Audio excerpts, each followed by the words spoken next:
lo primero, dar las gracias a Z, a la Universidad de Complutense por organizar este evento, y al final creemos que puede aportar mucho a la cultura financiera o puede motivar a gente joven que le guste el sector, que quiera empezar un proyecto. Y lo que voy a hacer en la exposición de hoy es, por un lado, explicar un poquito la filosofía de inversión que tenemos en True Value, pero sobre todo otra parte importante, tratar de dar pequeños tips dentro del tiempo que tenemos que puedan ser útiles para el inversor privado, para alguien que quiera empezar su carrera profesional en este mundo, y al final transmitir mi pequeña experiencia, lo que he aprendido estos años, pues tratar de condensarlo aquí en esta presentación. Bueno, en True Value rápido es un fondo de inversión global. Podemos invertir en compañías grandes, pequeñas, pero estamos más centrados en las pequeñas, y con un sesgo a buenos negocios, con ventaja competitiva, sin deuda y con buenos equipos directivos. El objetivo del fondo es tratar de hacer un rendimiento de doble dígito, que para el entorno de tipos actual y de inflación actual está bastante bien. En la década de los 80, a lo mejor, que tenías inflación del 6, el 8%, pues te tienes que obligar un poco a hacer el 15 o el 20 para que realmente el capital compusiera por encima de la inflación. Bueno, el fondo se lanzó hace 5 años y medio, lleva una rentabilidad acumulada del 65%. Ahora mismo hay unos 140 millones de euros bajo gestión de unos 8.000 clientes, y al final pues nuestro patrimonio está invertido ahí, tanto el mío como el de José Luis, nuestros familiares, porque creemos que es la forma correcta de funcionar de un fondo de inversión, que haya esa alineación de intereses, pues como lo hay en AZ o en otros fondos de gestión independiente, que se suele llamar, o de gestión value. El toque diferente un poco que hicimos fue hacer una política de transparencia muy alta. Publicamos tesis completas de inversión, hacemos webinars, cartas trimestrales, informes mensuales. O sea, tratamos de explicar al máximo posible al partícipe qué es en lo que está invirtiendo su fondo, para que no sientan que es como una caja negra, o que sientan pues que hay un gurú ahí o un gestor que hace algo y de repente sale rendimiento. Bueno, a mí ya me conocéis, mi socio José Luis es economista, empezó en labores de Family Office, después empezó su propio proyecto. Nos conocimos un día y le propusimos a clientes suyos que tenía el proyecto de True Value, y así es como empezó, con dinero nuestro básicamente, un poco de los clientes, pero empezamos en modo kamikaze. O sea, creo que el mínimo que hay que tener al cabo de un año en un fondo de inversión son 3 millones de euros, y el primer día creo que había como 1 millón, 1,5 millones, luego alcanzamos 2, y afortunadamente el primer año pues hizo un buen rendimiento, y eso hizo que viniesen nuevos inversores, pero vamos, que empezamos ahí un poco a la desesperada. Y bueno, un poco de mi historia la contó antes Antonio. Soy ingeniero de profesión, no me gustaba la ingeniería, dejé el trabajo que tenía, empecé a invertir como hobby. Después empecé a invertir un poquito el dinero de mi familia, parece ser que se me daba bien, y a partir de ahí pues bueno, fue luego el tema de True Value. Un poquito más, vale. Bueno, antes hemos hablado de la rentabilidad, ahí está comparado el fondo contra los principales índices. Hemos tomado el MSCI World porque en moneda local, pero el fondo tiene la política de cubrir divisa, y también hemos usado el Russell 2000. Creemos que es representativo nuestro estilo de inversión, de small caps y tal, también en moneda local, porque el fondo tiene la política esta de cubrir divisa. Hay años que te perjudica, años que te beneficia, pero ese es el resultado a 5 años, que creemos que empieza a ser ya representativo. Y bueno, entrando un poco en los pequeños tips que os quería dar antes de hablar de ideas o de historias o anécdotas de bolsa, había puesto aquí 5 mitos de la bolsa que me gusta explicar un poco, porque hay mucho desconocimiento acerca de la bolsa. Y el primero es del de si tienes mucho, o sea, solo puedes ganar en bolsa si tienes mucho dinero. Es uno de los más fáciles de desmontar. O sea, si tú miras los rendimientos históricos de Warren Buffett, en los primeros años, cuando menos capital gestionaba, era donde realizaba los mejores rendimientos. Yo, desde mi experiencia personal, os puedo decir que es lo mismo. Cuando tenía muchísima menos experiencia, pero gestionaba a lo mejor 6 cifras, obtenía muchos mejores rendimientos que obviamente que lo que se puede hacer con un fondo de inversión. Y ahora vamos a explicar varias anécdotas o casos reales para que podáis ver por qué esto es así. El de la información privilegiada está súper desmontado por el control que hay ya en los mercados, y también porque si tú inviertes en buenas empresas, y sobre todo donde el equipo directivo esté alineado, tenga una trayectoria de llevar 10 años, 20 años en bolsa, ya te evitas todo este problema, porque son empresas justas, honestas, y no voy a decir que no exista, porque yo he visto casos reales, pero sucede en compañías con baja reputación, que llevan poco tiempo cotizando en bolsa, que la directiva tiene pocas acciones. Entonces, evitando todo eso, ya os quitáis otro problema de encima. La inversión es muy compleja y no se da nada de economía. Ese también es otro mito clásico, que ahora os voy a poner un par de ejemplos. Y es que al final ha habido grandes economistas, premios Nobel, que no han triunfado en bolsa. Siempre se suele poner de ejemplo el famoso Long Term Capital Management, que tenía varios premios Nobel en plantilla y acabó quebrado. Entonces, el saber mucho o poco de la economía no te garantiza tampoco el éxito. La inversión es algo arriesgado y lo puedo perder todo. Claro, este era el típico señor o el típico familiar o cuñado que todos conoceréis que invirtió todo en Terra, en la burbuja.com, o en empresas inmobiliarias o en bancos en la burbuja del 2006-2007 en España. Pero siguiendo un enfoque conservador, de decir, oye, al menos tengo 8, 10, 15, 20 empresas en cartera de sectores no correlacionados, no tienen deuda, he analizado los negocios, tienen un histórico bueno, entonces si el histórico es bueno es probable que el futuro sea parecido. Por lo menos te aseguras que no vas a perder capital, seguramente con ese estilo a largo plazo. Otra cosa es ya si vas a batir a los índices o vas a sacar mejor rendimiento y te va a compensar hacer esa inversión por ti mismo. Pero con ese estilo de inversión es muy difícil que te sucedan ese tipo de cosas. Y luego hay otro curioso también, es que los mercados son eficientes. A partir de los años 70 se puso muy de moda toda esta teoría de que no es posible mejorar el rendimiento en bolsa haciendo una gestión activa, y eso se desmonta también muy fácilmente. Yo suelo poner de ejemplo el crash del 87, donde el Standard & Poor's 500, el activo supuestamente más eficiente, más seguido por todo el mundo, en cuestión de un día cayó un 22% y a lo largo de una semana fue una caída en torno al 30%. Ya digo, el activo de los más seguidos que pueda haber a nivel mundial. ¿Cómo puede ser eficiente si los beneficios de las compañías que componían el índice no cayeron un 30%? De hecho, ni se vieron afectados. Ni la economía entró en recesión, ni hubo mayor problema. Simplemente es una cuestión de pánico, euforia. En la primera mitad de año el índice había subido como un 40%, pues claro, todo lo que funciona en un sentido funciona en el sentido opuesto. Por ejemplo, también me gusta poner de ejemplo la caída del petróleo reciente que hubo en 2014, donde llegó a estar cotizando en $110 y lo enviaron a 40, 50 dólares. De nuevo, un activo súper líquido, muy seguido por todo el mundo. ¿Cómo es posible eso? Cuestión de euforia y pánico. Sí que es cierto que la oferta aumentó un poquito, la demanda se contrajo, pero al final estaba a unos precios pues, muy altos, y luego lo opuesto, unos precios muy deprimidos para los fundamentales. Y aquí os he traído algunos ejemplos, o lo que comentábamos antes, acerca de la ventaja del inversor privado. Por un lado, el mayor abanico de oportunidades es una clarísima ventaja. Si pensáis, en Estados Unidos tenéis 10.000 compañías cotizadas.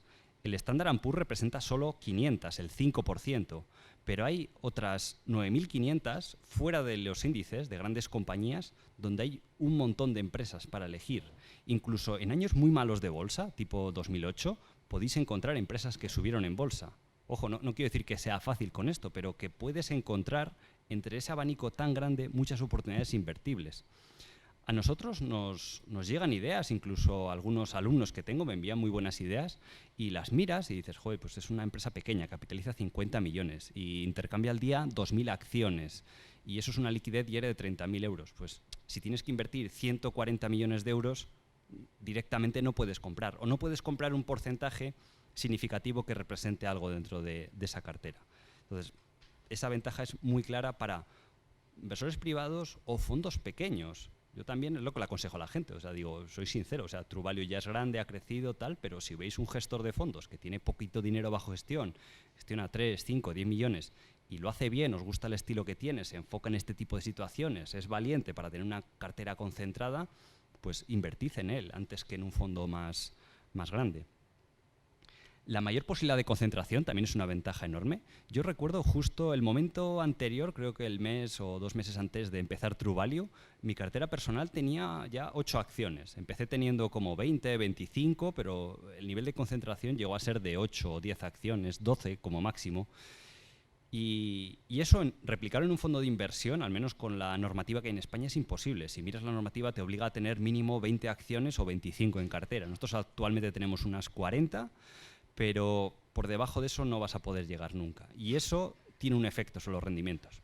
También hay que poner el disclaimer de la concentración, de que lo que funciona también en un sentido funciona en el otro. Si te equivocas y no lo haces bien, te va a perjudicar más de lo que te va a ayudar. Y sobre todo el tercer punto que os pongo ahí es muy importante. Es la agilidad a la hora de poder rebalancear los pesos en cartera de las inversiones. Ahora vamos a ver un ejemplo gráfico, pero nosotros nos gusta mucho un fondo que hay en Canadá que se llama Turtle Creek, que ahora vais a ver una presentación que me gusta poner de ejemplo, donde ellos han obtenido a lo largo de 25 años un rendimiento medio anual del 25% y explican que si hubieran seguido la estrategia de buy and hold, porque también tiene un enfoque de small caps o mid caps, hubieran obtenido un retorno del 10-12%. Entonces, todo el retorno extra desde el 10 hasta el 25 viene de tener el peso correcto en el momento correcto en la cartera. Esto no quiere decir que hagamos trading o que sea un market timing ni nada. Tiene que ver con que a ti te interesa tener la posición más grande cuanto más diferencia hay respecto al valor intrínseco de las cosas. Si la acción se recupera en bolsa y tu valor intrínseco apenas ha subido, lo lógico es reducir. Buscas otra idea nueva y haces el mismo proceso una y otra vez. ¿Qué pasa? Que en empresas más grandes eso no funciona tan bien porque no son tan volátiles, no te dan tanta oportunidad de euforia o pánico. En small caps sucede muy a menudo que las cosas, yo he visto empresas pasar de estar a un PER 30 a estar a PER 10 por un par de trimestres malos porque cambia la percepción del mercado. Cuando en una empresa muy grande, pongamos un Unilever o Nestlé, no sucede eso. O sea, tiene un par de trimestres malos, a lo mejor pasa de estar a PER 25, a PER 22, 18, pero no hay tantos extremos que te den oportunidades.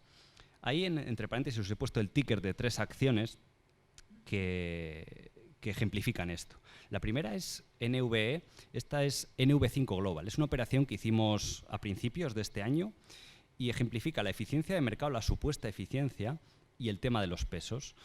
Era una empresa de ingeniería que seguíamos de hace tiempo, nos gustaba mucho, tiene buen crecimiento y cumple todos los patrones que nos gustan. Entonces llegó un día y publicó los resultados y en la última línea incluía una nota que decía que iban a tener una revisión contable de los resultados. Entonces, el mercado, en cuanto oye revisión contable o deficiencias en la contabilidad de las compañías, entra en pánico. Y entre que los resultados eran ligeramente débiles y mencionaron eso, la acción cayó como de $85 a 50 en un solo día.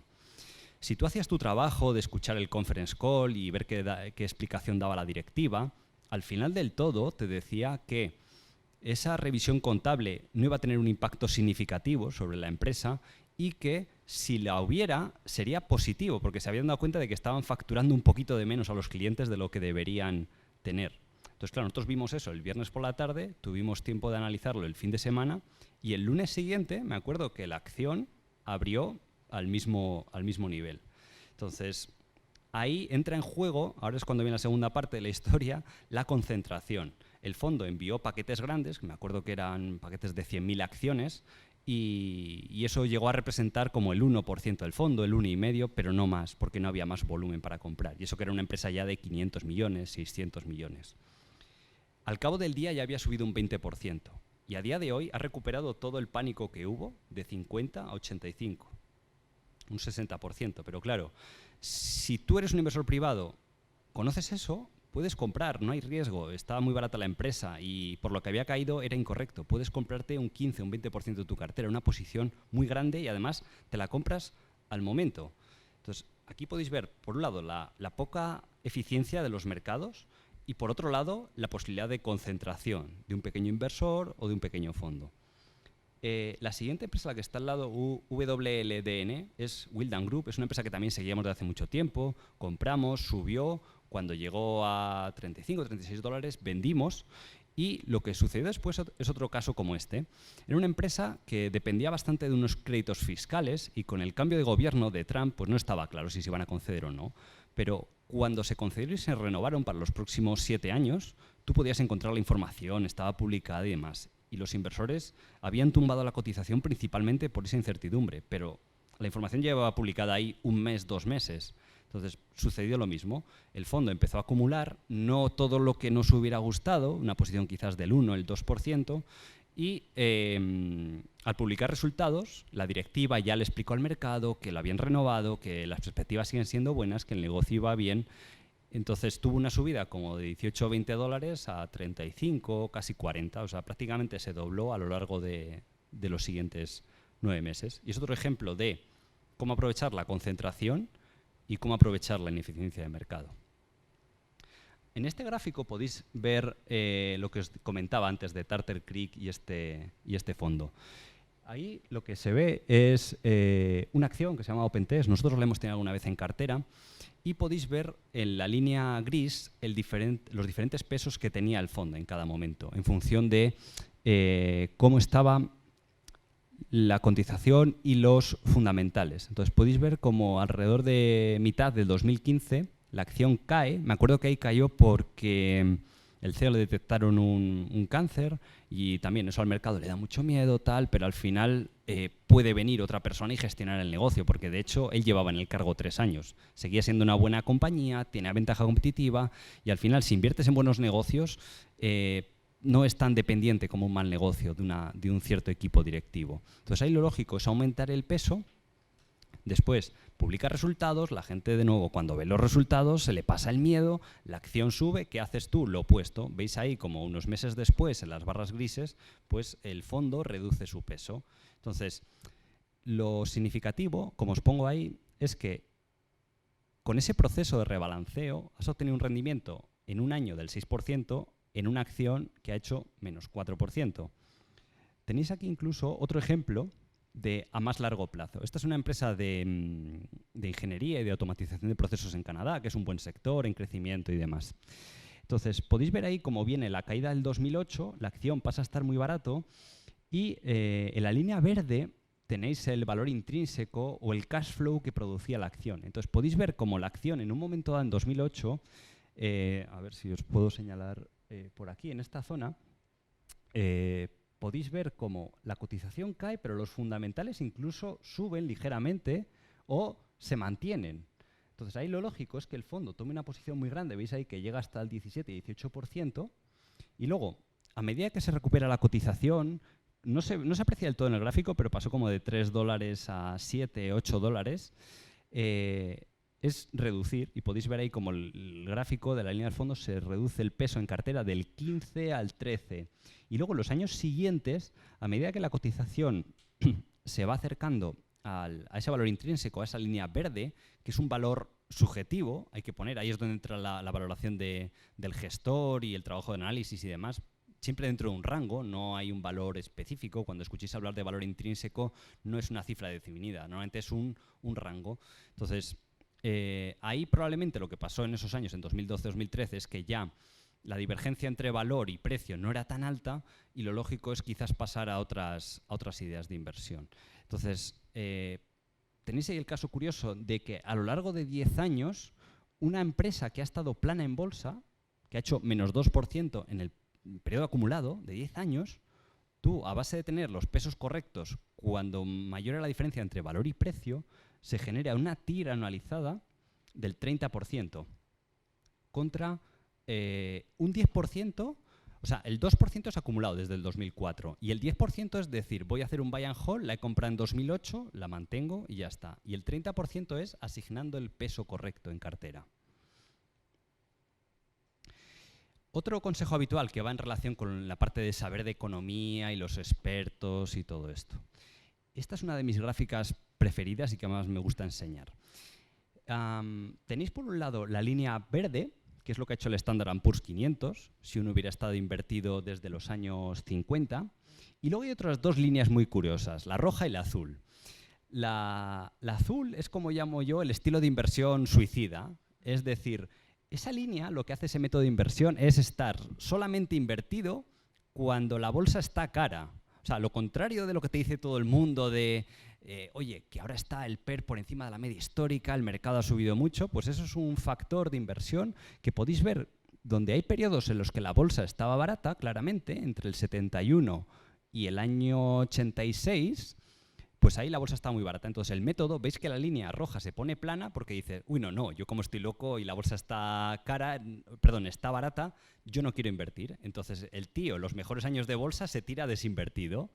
Vale, ese método de inversión ha superado al lógico, al de la línea azul, que es estar invertido solo cuando está barata. O sea, tú haces caso al señor de la expansión, al gurú que te dice, no, ahora está barata la bolsa, tienes que estar invertido, tal. Pues ese método hubiera proporcionado peores resultados que el otro, que el método suicida. Obviamente el mejor es estar invertido siempre y aprovechar cuando hay caídas de mercado, cuando las valoraciones sean más atractivas. Pero al final, todos esos comentarios de si está caro o barato no te llevan a ningún lado y ese gráfico es la prueba.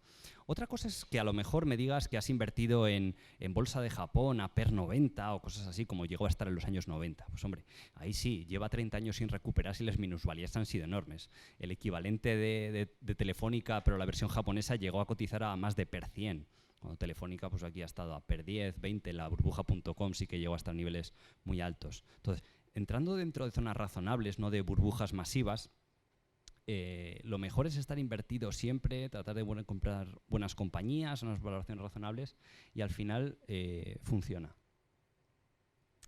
Respecto a nuestras temáticas de inversión en Truvalue, ahora os voy a explicar tenemos como 3 temáticas. Este gráfico también es interesante porque podéis ver los diferentes retornos. Tenéis desde empresas large, las compañías grandes, a medianas, pequeñas y micro. Y por estilos de inversión. El deep value sería empresas en reestructuración, empresas que a lo mejor tienen deuda, que son más cíclicas, lo que en general más miedo le da a la gente. Entonces, podéis ver como claramente lo que da más miedo, lo micro y deep value, es lo que mejor rendimiento histórico ha proporcionado, un 17. Simplemente comprando todas esas acciones en grupo.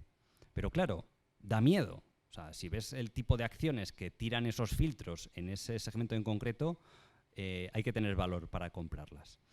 Y podéis ver que es curioso que el estilo de alto crecimiento en estilo microempresa es lo que peor rendimiento da, el 1,4%.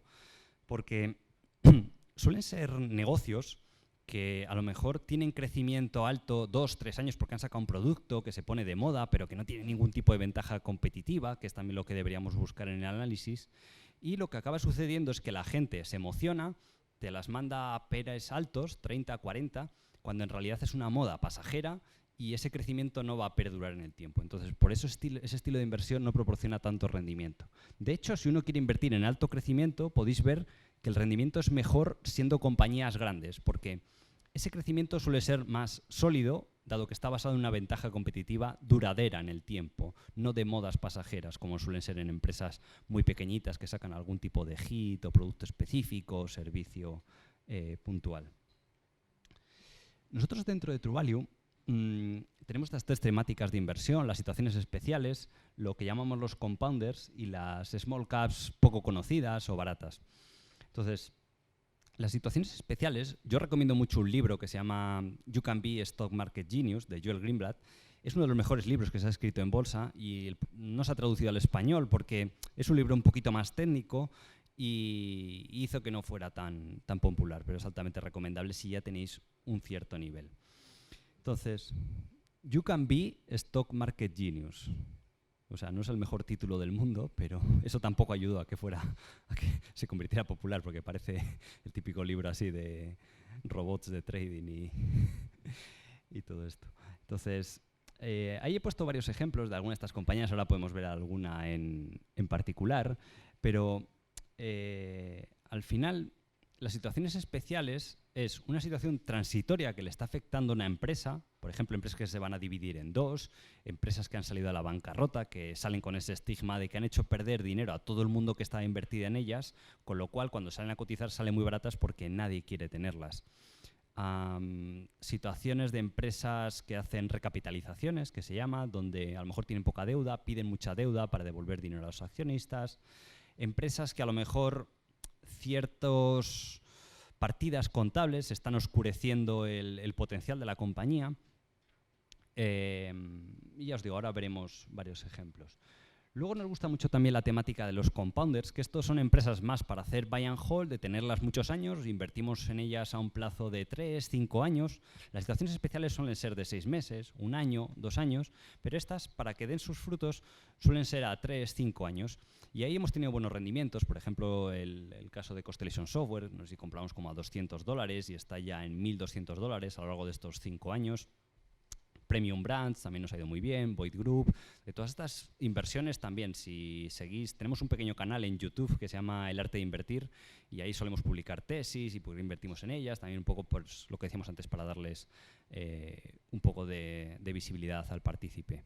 Entonces, estas son empresas que tienen una ventaja competitiva buena y que tienen un cierto crecimiento, cotizan a un precio razonable y pueden hacer lo que se llama componer capital. De ahí lo que se les llame esas compounders. Todos los años van reinvirtiendo capital al 15, 20% y es el crecimiento que van teniendo. Si además las has comprado en unos múltiplos razonables, pues puedes tener lo que se llama la trifecta, que es como crecimiento en ventas y en margen, crecimiento por expansión de múltiplo.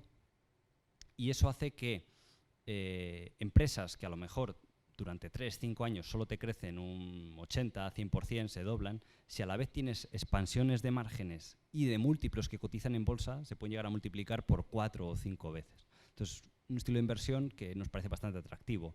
Eso sí, hay que decir que a lo mejor compras 10 de estas y acaban siendo hits 2 de ellas, pero al final no sabes cuál va a funcionar, pero como grupo deberían hacerlo bien.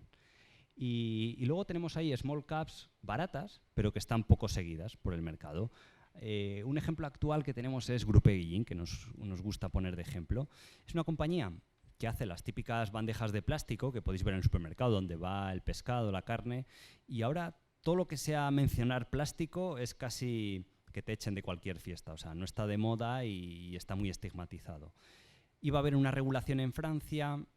Y también hay factores puntuales que hacen que el precio del plástico se mueve en función de lo que hace el petróleo. Entonces, a la empresa, cuando sube el petróleo, los costes le aumentan y los ingresos se mantienen constantes. Pero tiene una revisión de precios cada 6 meses o un año.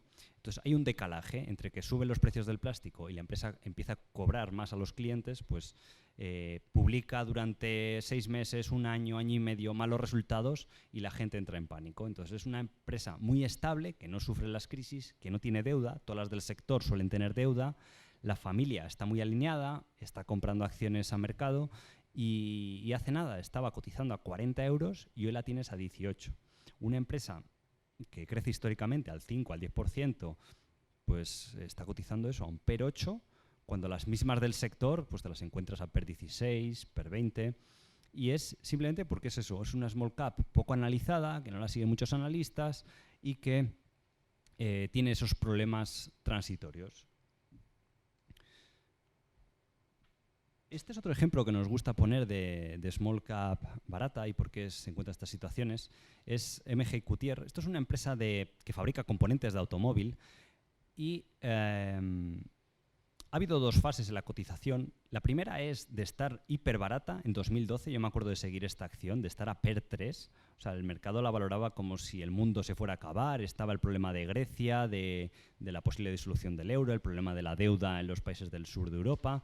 Y el mercado, todo lo que asociaba a empresa cíclica o que podía tener un mínimo riesgo, cotizaba con muchísimo descuento.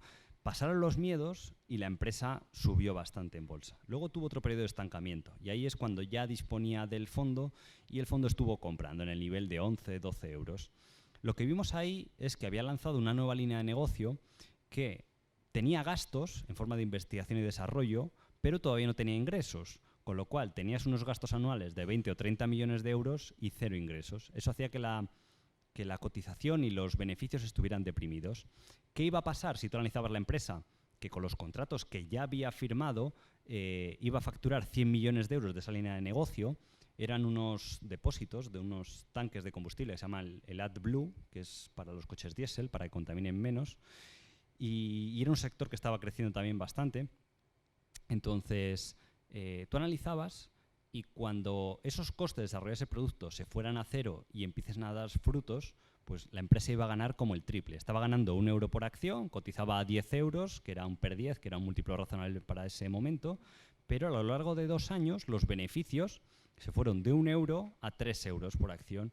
¿Qué hizo la cotización? Como veis ahí, seguir el mismo camino. Ahora vuelve a estar barata.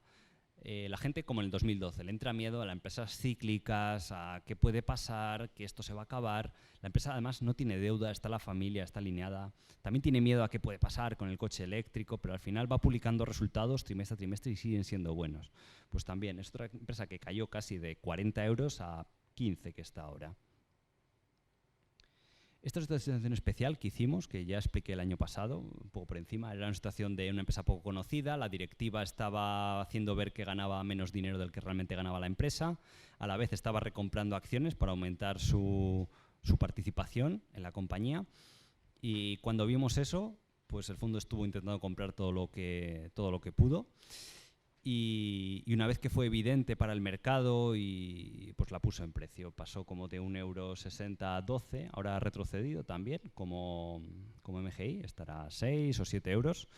Y es otra clásica situación de que esta involucraba dos características. Era situación especial a la vez y small cap desconocida. O sea, me acuerdo que la vez que la vimos capitalizaba 20 millones o 30 millones y ahora es una empresa como de 130 o 140. Este es otro ejemplo también parecido al de MGI Coutier. Esto era una aerolínea de Hawái que tenía 3 negocios. Tenía líneas aéreas que conectan Hawái con Estados Unidos, otro negocio que es el bueno, que son vuelos interisla entre todas las islas de Hawái, y luego otras líneas aéreas, otras rutas que conectaban Hawái con Asia. Esto lo acababan de abrir hace poco tiempo y si uno conoce el sector, tardan en madurar 2 años esas líneas. Entonces, durante los 2 primeros años producen muchas pérdidas y hacen que la rentabilidad real del negocio se vea deprimida. Entonces, si tú analizabas el negocio, visualmente se veía que estaba ganando como $1 por acción y cotizaba a 7, 8 dólares. El fondo fue de las primeras acciones que compramos en 2014. Invertimos a 10 dólares, ¿sí? Y era un múltiplo razonable, pues la típica aerolínea cotiza per 10, publica $1 por acción y así estaba la situación. Entonces, si tú analizabas, cuando pasaran 1 año y medio, 2 años, esos gastos se iban a ir a cero e incluso, aunque no produjeran beneficios, solo la parte interisla de Hawái producía en torno a 3, 4 dólares por acción de beneficio. Entonces, si tienes una línea de negocio que produce 4 y otra que estaba en -3, el resultado es 1. Pero cuando esa parte de -3 se va a 0, quedan los 4 iniciales del negocio interisla.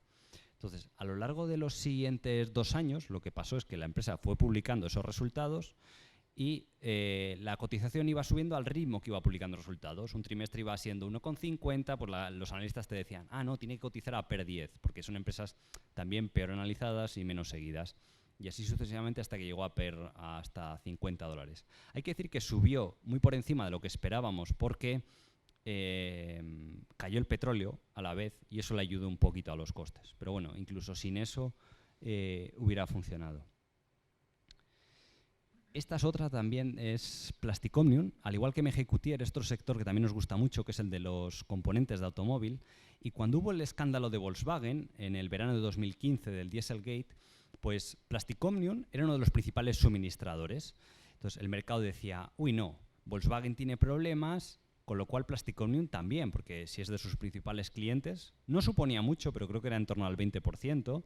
Entonces el mercado tumbó la cotización, creo ahí desde los 30 euros a 20 euros o desde los 35 hasta 20.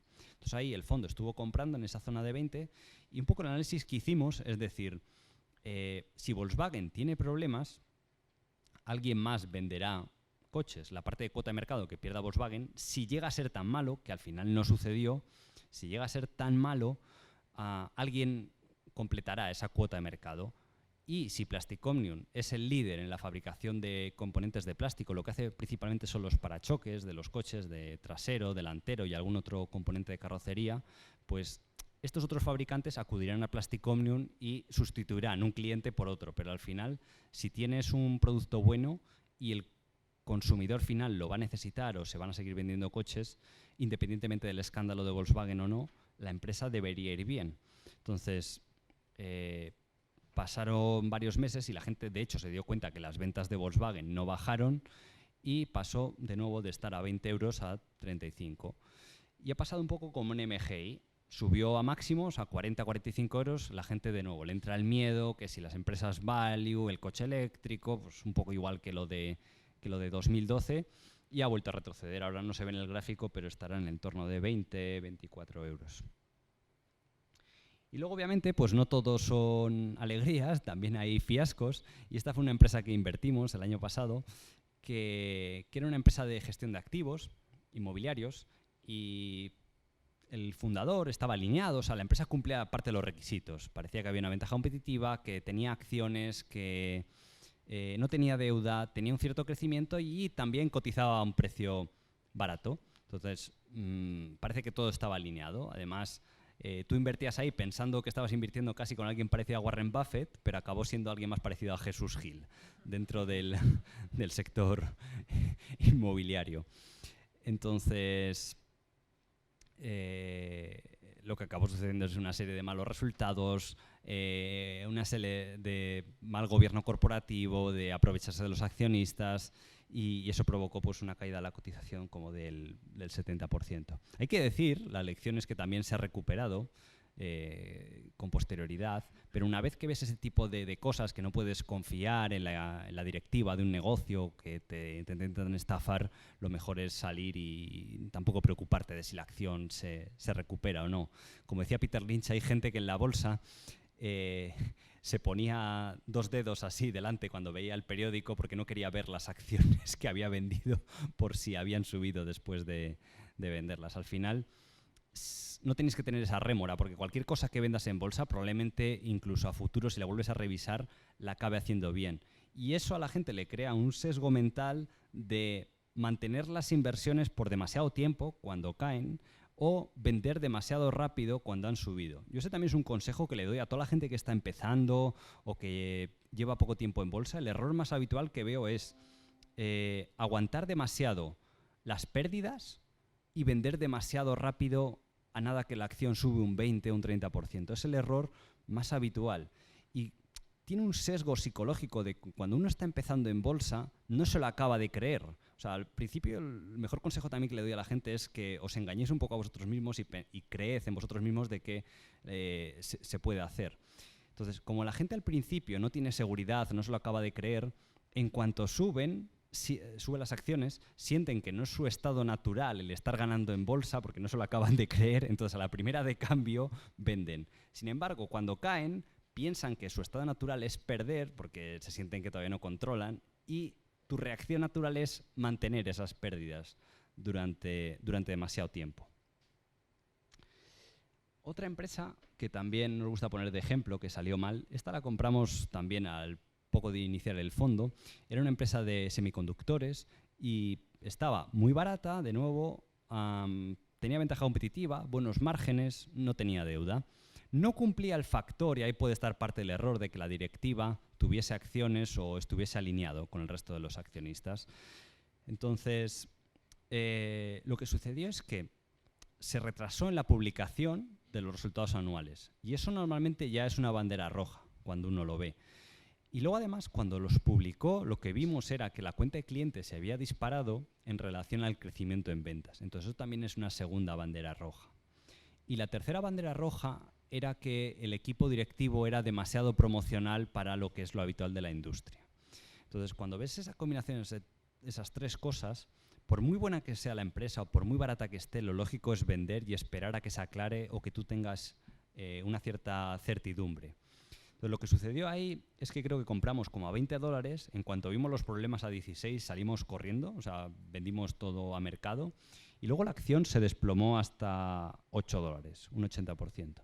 Entonces, incluso situaciones en las que te están estafando, porque luego acabó siendo un fraude, la empresa estaba haciendo lo que se llama el channel stuff, que es venderle a proveedores, a sus proveedores en una situación muy ventajosa, parte de los productos, con políticas incluso de devolución, en el sentido de que con eso aumentabas las ventas y el proveedor, claro que aceptaba esa mercancía, porque si no lo vendía, tenía una cláusula que se lo podía vender a la empresa. Entonces dices, bueno, si me lo estás dando a buen precio y además te lo puedo devolver, pues envíamelo. y con eso lo que consiguen los directivos para cobrar su bonus a final de año, que ese año justamente también era muy grande, y cumplir con los objetivos anuales, de esa forma cumplían el objetivo de ventas y de rentabilidad. Pero al final todo deja rastro, quedaba en la contabilidad en forma de crecimiento de inventarios. Esa también es otra. Nos ha pasado en esta empresa y nos ha pasado en otras. Entonces, cuando uno ve esa clase de cosas, demasiadas banderas rojas, que se suele llamar, lo mejor es que vendáis y paséis a otra inversión, porque seguro que si tenéis una cartera pequeña, un fondo pequeño, podéis tener muchas ideas alternativas. Esta empresa también me gusta ponerla como la irracionalidad del mercado y lo que había en 2008. Es una empresa que llevo siguiendo muchísimos años. Es una empresa que se dedica a alquilar aviones. En el canal de YouTube también hemos publicado una parecida que se llama Airlease, y que lo que se basa estas empresas es en comprar aviones a Boeing o Airbus principalmente, que son los dos segmentos buenos, y alquilárselo a las aerolíneas. Estas empresas de alquiler existen porque las aerolíneas tienen un balance financiero muy débil, obtienen deuda a tipos muy malos, y si se cargan mucho de deuda, cuando se gira el ciclo, entrarían en quiebra. Entonces, por eso necesitan empresas de alquiler. Entonces, lo que sucedió en la crisis de 2008 con estas empresas de alquiler fue, como siempre os digo, que el mercado enloquece y lleva todo a extremos muy lejos, tanto en el sentido eufórico, porque también sucede, tenéis ejemplos actuales como las famosas Beyond Meat y todas estas IPOs que han salido súper recalentadas, y también funciona en el lado del pesimismo. Esta compañía, lo que decía el mercado, decía, bueno, en 2008 las aerolíneas están quebrando, con lo cual si tu cliente está quebrando, tú también vas a quebrar, porque además tienes deuda, no tanto como las aerolíneas, pero estas empresas de alquiler también operan con deuda. Entonces, la cotización cayó como de $20 a 3 o $2, y hubo un momento que llegaba a cotizar a PER 2.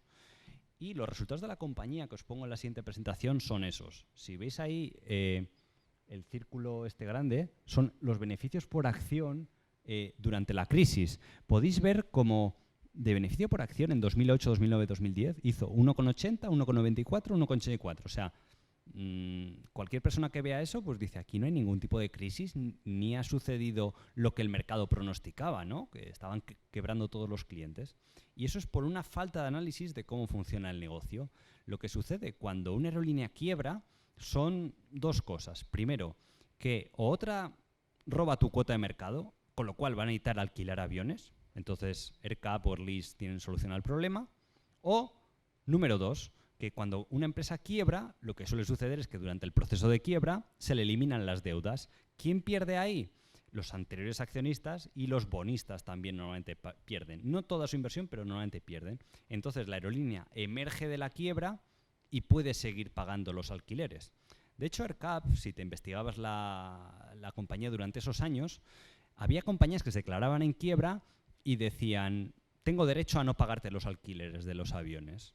Entonces AerCap dice, muy bien, pues entonces envío un piloto y se llevan el avión, porque los contratos y la ley internacionales y todo está bastante bien asegurado para que puedas tomar rápida posesión de los aviones en cuestión de una semana o 2 semanas si alguien te deja de pagar. Da igual que esté en quiebra que no lo esté. Entonces, tomaban posesión de los aviones y aerolíneas que cubrían esas rutas que dejaban las que habían quebrado, volvían a alquilar estos aviones. Y al final lo que importa en el sector no es la salud de las aerolíneas, sino lo que importaba es el deseo de la gente por viajar. Y al final la aviación es el método de transporte más eficiente, el más rápido, el más seguro, y es el que más crecimiento está teniendo en los últimos 30, 40 años por diferentes factores también demográficos, de la clase media que se va incorporando en diferentes países. Entonces, el tráfico aéreo crece al 5, al 6% anual, y al final lo que crece, y dentro de ese crecimiento, las empresas de alquiler de aviones crecen más todavía porque van robando cuota de mercado. Hace unos 30 años el porcentaje de aviones alquilados era de un solo 10% de la flota total. Y hoy en día es ya del 40, del 50%, por toda esta serie de factores de que al final las aerolíneas pues necesitan esto. Podéis ver ahí también la generación de valor de la compañía. Podéis ver como el book value, la última línea, los dos gráficos, desde 2008 hasta la actualidad ha pasado por acción, siempre hay que ver todas estas métricas, tanto de beneficio por acción como book value o valor en libros por acción, de $13 a $55. En la actualidad ya es de 65 y no para de componer valor. Aún así el mercado, de nuevo, en la actualidad piensa lo mismo. Las empresas value no están de moda, las empresas financieras tampoco están de moda y además, como se avecina una crisis y todos los economistas así te lo dicen o todos los comentaristas de mercado, pues esta empresa le va a pasar supuestamente lo mismo que en 2008, cuando ya tienes la prueba. Entonces, tienes una empresa que crece a ritmos del 15, el 20%, recomprando acciones, la directiva está súper alineada, tienen el carácter correcto, tienen un balance que es investment grade, y el mercado te lo ofrece a PER 7 de la actualidad. Pero es que la anterior caída de mercado, en enero, diciembre del año pasado, estaban cotizando a PER 5, PER 6. Entonces, ¿qué riesgo puede haber de invertir a esos niveles? Claro que te puede pasar como en 2008, que de PER 5 se vaya a un nivel irracional de PER 2, 2,5. Pero bueno, no sé, yo ahí personalmente hipotecaría hasta la casa. Y de nuevo, el disclaimer de que tenéis que investigar vuestras acciones y tal, pero cuesta comprar. Y yo conozco gente o alumnos míos que dicen, y tienen un buen nivel, dicen, ostras, Alex, es que el mercado te hace cuestionarte muchas cosas. Las acciones empiezan a caer todos los días y tú haces tu análisis, no ha cambiado gran cosa y al final por eso también es complicado invertir en bolsa, porque te tienes que disociar de la masa. Al fin, el ser humano es un ser sociable y que quiere pensar como el resto de la masa. Entonces, si todo el mundo está vendiendo las acciones, todo el mundo te dice que va a haber crisis, todo el mundo te dice que hay que estar en otra clase de activos, tú lo que instintivamente te surge es hacer eso, pero tienes que controlar ese primer impulso para tener éxito en la bolsa. Y con eso hemos acabado la presentación. Espero que os haya gustado. Tenéis ahora preguntas y que suele ser un poco la parte más interesante. Muy bien, pues muchas gracias, Alex. Vale. Muy interesante tu presentación.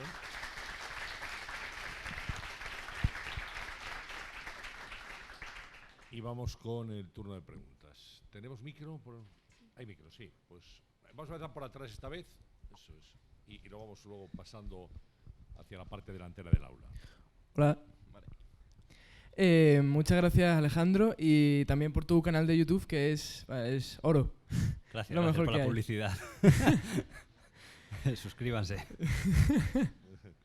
Bueno, pues yo quería preguntar sobre, a ver, las empresas pequeñas y tal están muy bien cuando eres inversor particular, es una ventaja que está guay, pero quiero decir, ¿tienes algún tipo de tip para saber si te la están colando o no en la contabilidad o qué te has encontrado tú? Porque quiero decir, hasta en Humanis, que te salió genial, o sea, Sí. te estaban mintiendo como para bien, Sí. pero supongo que te habrás comido bastantes cosas, ¿o no?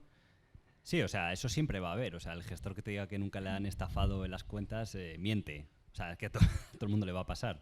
Entonces, tips es lo primero que he dicho antes, que lleve cotizando bastantes años. Creo que rara vez hemos invertido en una small cap que no lleve 10 años cotizando y tengas mucha historia. Porque es decir, joder, si no se han vuelto ladrones en 10 años, es difícil que se vuelvan ladrones los 2 siguientes años. Eso ya de entrada. Si tienen acciones, están alineados, mucho mejor. Fíjate que, por ejemplo, ocurrió el caso de GoWex en España y cumplía el fundador tenía muchas acciones, pero no cumplía la de que llevase bastante tiempo cotizando. Tercero, si no tiene deuda y te equivocas o te la cuelan, las minusvalías van a ser inferiores. Y cuarto es entender un poquito de contabilidad. Tampoco hay que ser experto, pero cosas como lo que he comentado antes, mirar el ciclo de working capital es súper importante. Mirar o ser escéptico de cuando algo parece demasiado bueno. Yo he visto muchos fraudes de empresas chinas que cotizaban tanto en Europa o que las traían a cotizar a Estados Unidos, que tenían márgenes, imagínate, del 20% y toda la industria te hace márgenes del 10%. Y vas a decir, ¿qué tienes tú especial en China, una microcap, para tener esos márgenes? Pues no puede ser. Y al final, no solo las empresas normalmente que son fraude, no solo cumplen una cosa, sino que se dan varias banderas rojas. Y luego otra característica muy importante es evitar toda clase de empresas que sean súper promocionales, que estén todo el día en los medios. cuando yo veo una empresa que las presentaciones te pone mucho la valoración en la que cotizan ellos respecto a la media del mercado y no está recomprando acciones, es un poco un sinsentido, porque lo que están intentando hacer es como bombear la acción. Se acuden con expectativas muy altas de beneficios y luego resulta que estudias la historia y nunca se cumplen, pues también es otra bandera roja. Yo a veces me meto a las redes sociales de la compañía, a Twitter, Facebook y tal, a ver qué es lo que postean. Y había empresas aquí muy cómicas en España, tipo esta de BIOS, que tuvo una minusvalía muy importante. Y la suelo poner de ejemplo porque te metías a su Twitter y andaban todo el día retuiteando páginas de bolsa, de BIOS sube un 17% en bolsa, el analista no sé qué recomienda BIOS como sobreponderar, tal. Joder, pues si ves eso yo saldría espantado. No sé si la compañía lo hará bien o mal, pero por mi experiencia tienden a hacerlo mal. Tuvimos el caso de una que investigamos el equipo directivo, pero no lo suficiente. Y haciendo otra ronda de investigación, ya estando invertidos, descubrimos que hace 10 años se había hecho un fraude en el mismo tipo de empresa. Entonces, lo que hicimos ahí fue automáticamente vender. Me acuerdo que las acciones, era una empresa que se llamaba Radiant Logistics. Compramos a 2, tuvimos la suerte de, incluso siendo un error, vendimos a 3.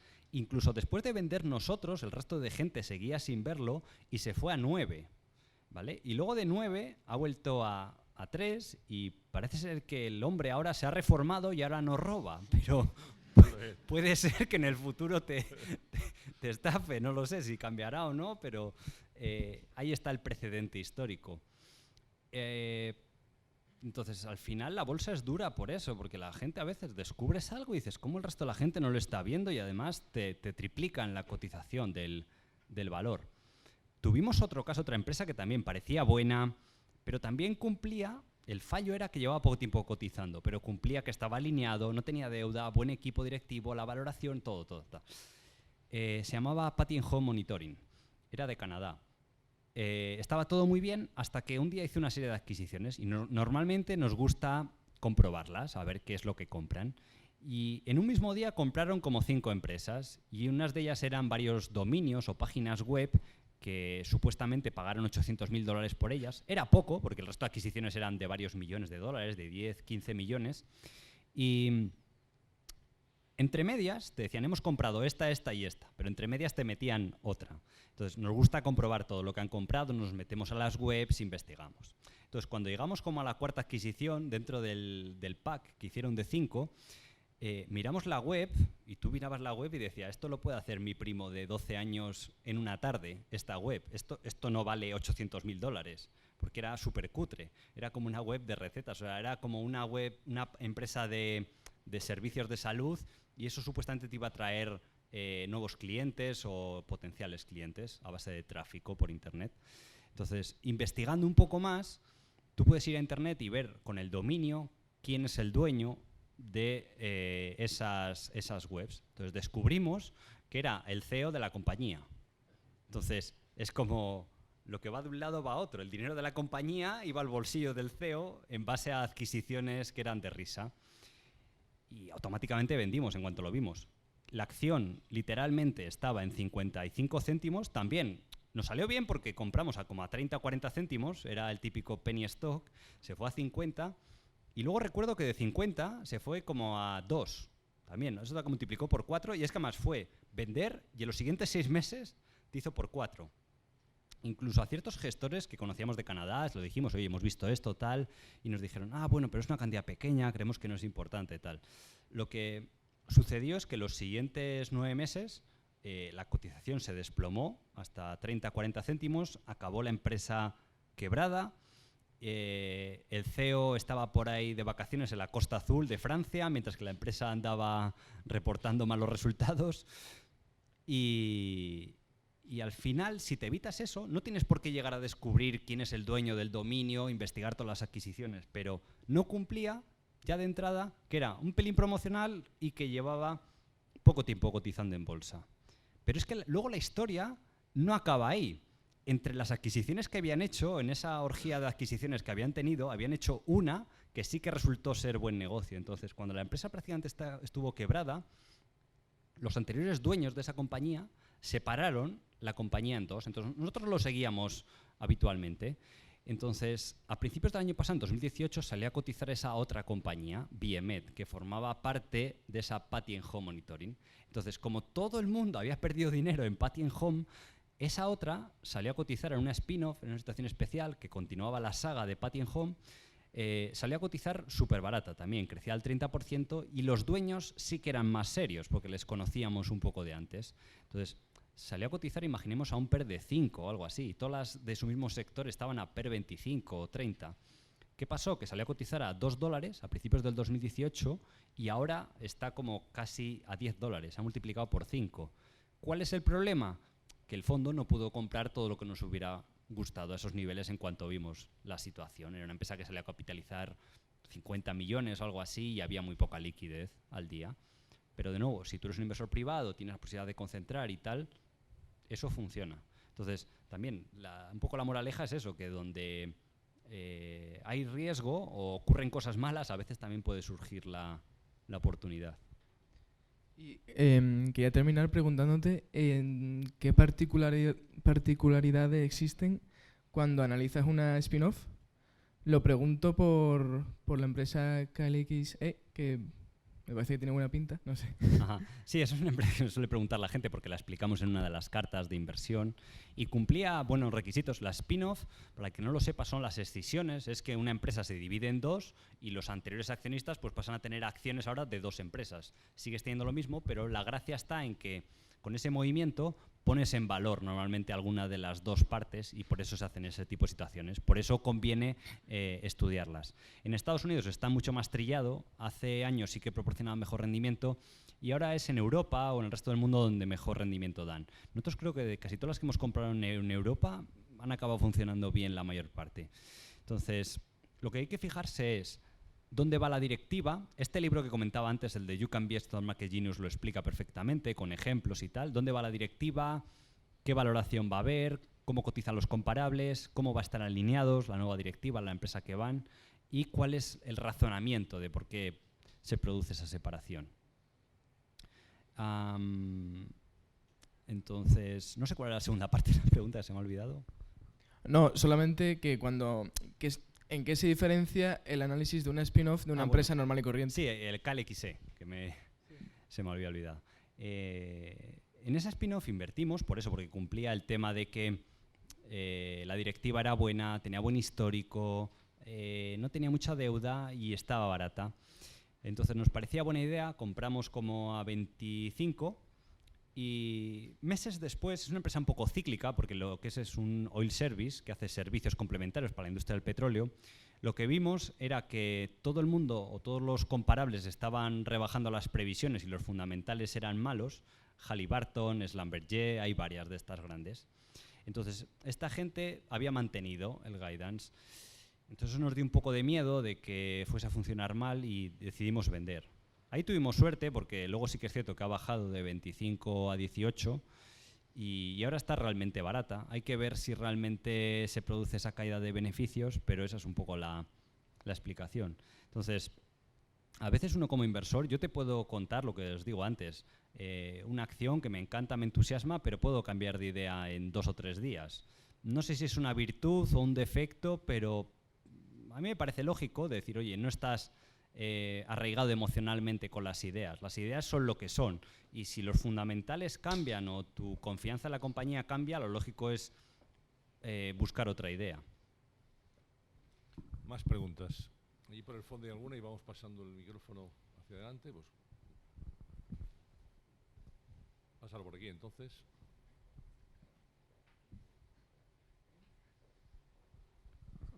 Hola, muchas gracias por la presentación, muy interesante ver cómo a la vez que largoplacistas también tenéis un puntito de oportunismo manejando los pesos, etcétera, ¿no? Que le aporta un dinamismo al value que a veces parece que tienes que estar esperando 5 años para sacar dinero, ¿no? Dos preguntas, una es, parece que todo el mundo tiene claro en cuanto ves algo raro en el equipo gestor, en la dinámica de la empresa, lo que sea, salís. Vale. Pero habrá veces en que eso a lo mejor tarda en manifestarse y la acción sigue bajando y sigue bajando y sigue bajando y tú dices, bueno, mi tesis de inversión sigue siendo válida, sigo comprando, pero llegará un momento en que dices, es que, ¿dónde está un poquito el stop loss, entre comillas, cuando no hay nada evidente en tu tesis que dices, es que está todo bien y esto sigue cayendo y no sé por qué? Si hay uno, ¿no? Y luego si puedes resumir la tesis de inversión de Botim. Vale. Respecto a la primera pregunta, normalmente si baja más de un 20% sin haber caído el mercado, sí que la revisamos porque por debajo del 20% es como volatilidad normal de mercado. Entonces, normalmente si baja más de un 20% sí que la tendemos a revisar, repasamos la tesis, puedes hablar con la directiva, puedes ver competidores, a ver qué están publicando, porque hay veces que a lo mejor no le pasa nada a tu compañía, pero sí que los competidores te están publicando noticias negativas. Entonces, hay otras veces que a lo mejor es venta forzada de algún fondo y si realmente no sucede nada dentro de tu capacidad de análisis, al menos mantenemos la posición. Hay otras veces que tenemos mucha convicción, pues tendemos a aumentar. El ejemplo que os he puesto antes de Willdan era un poco por eso, porque el mercado tenía la incertidumbre de si iban a renovar los créditos fiscales, de si iban a ganar ciertos contratos y creo que hizo caer la cotización como de 36 a 18, pues cayó un 50%. A 18 o 20 el fondo estuvo comprando bastante, porque tienes esa convicción y conoces el sector y además era como jugar al póker viendo las cartas del oponente, porque ya te habían publicado las noticias de que se había renovado, de que la empresa estaba ganando contratos y de que estaba muy barato, obviamente, a 18. Entonces, esa es parte del value investing y del valor, de decir, oye, he hecho mi análisis y el mercado me lo ofrece más barato, pues compro. ¿Qué le pasaba a Airlis en diciembre del 2018? Nada, no había cambiado. O sea, había publicado resultados, estaba todo perfecto y los rivales también y la industria estaba bien, no había quiebras, no había nada.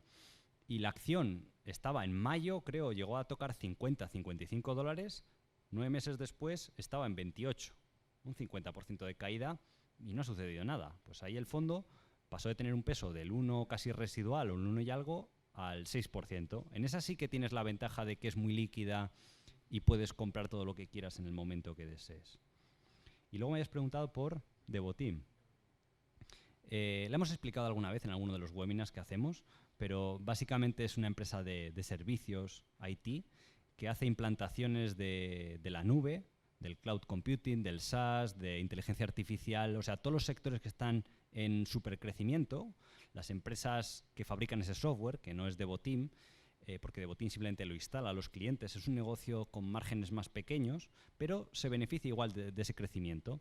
Entonces, esas empresas de software están creciendo al 20% y lo mismo crece Devoteam, solo que tiene una línea de negocio que es más madura, que está ya casi en declive y ya solo supone un 20% y eso va a hacer o enmascara la rentabilidad y el crecimiento del core business y está cotizando a un PER de 13, 14, cuando estas empresas grandes que te he nombrado, si mira uno Salesforce, Splunk, Microsoft, de PER 25, 30 no te bajan. Es cierto que es un poco peor negocio, pero a 5 años doblará los beneficios, la directiva tiene muchas acciones, no tiene deuda, llevan un montón de años cotizando y tienen una cierta ventaja competitiva dentro de su nicho de mercado en Francia.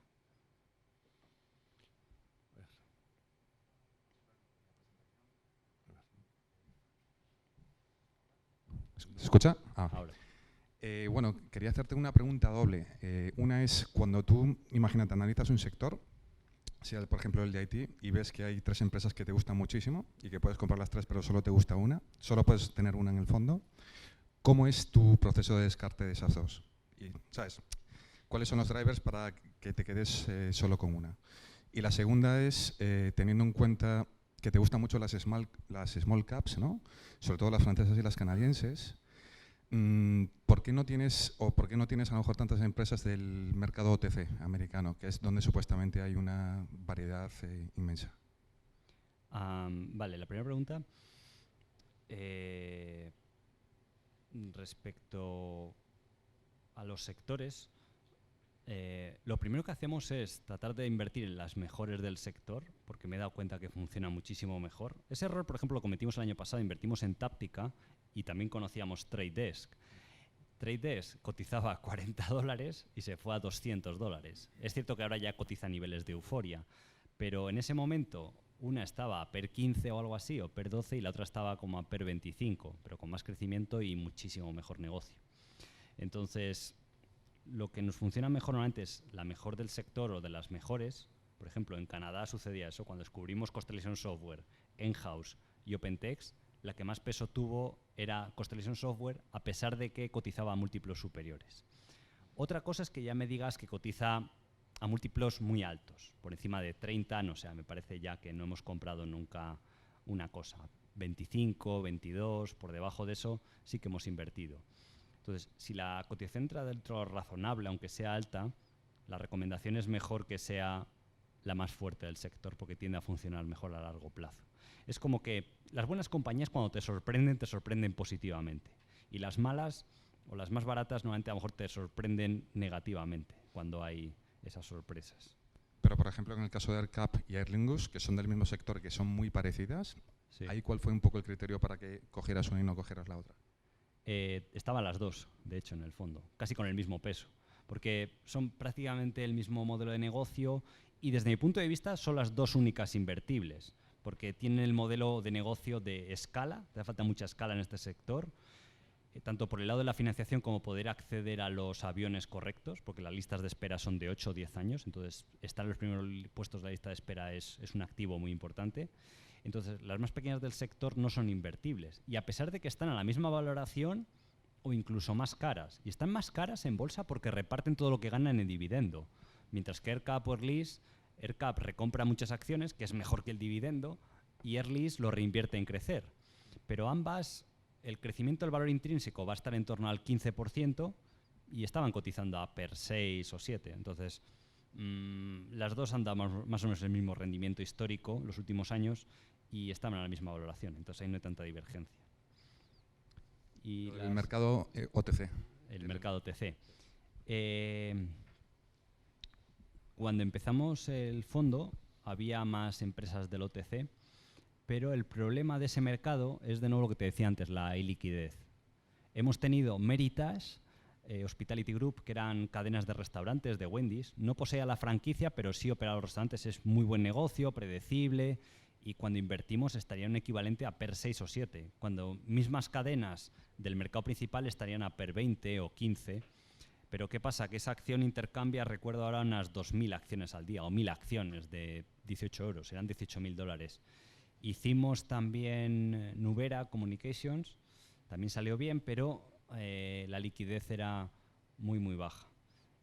Ha habido alguna otra, también creo recordar BBX Capital y alguna más, y en general han salido bien. Y es curioso lo que tú dices, porque es muy buen mercado para invertir. Como el 90% de lo que hay es directamente basura o fraudes, la gente no acude. Entonces, es verdad, o sea, siendo honesto, eso es un campo de minas, el OTC. Es parecido al MAP aquí en España, o el IM en esto.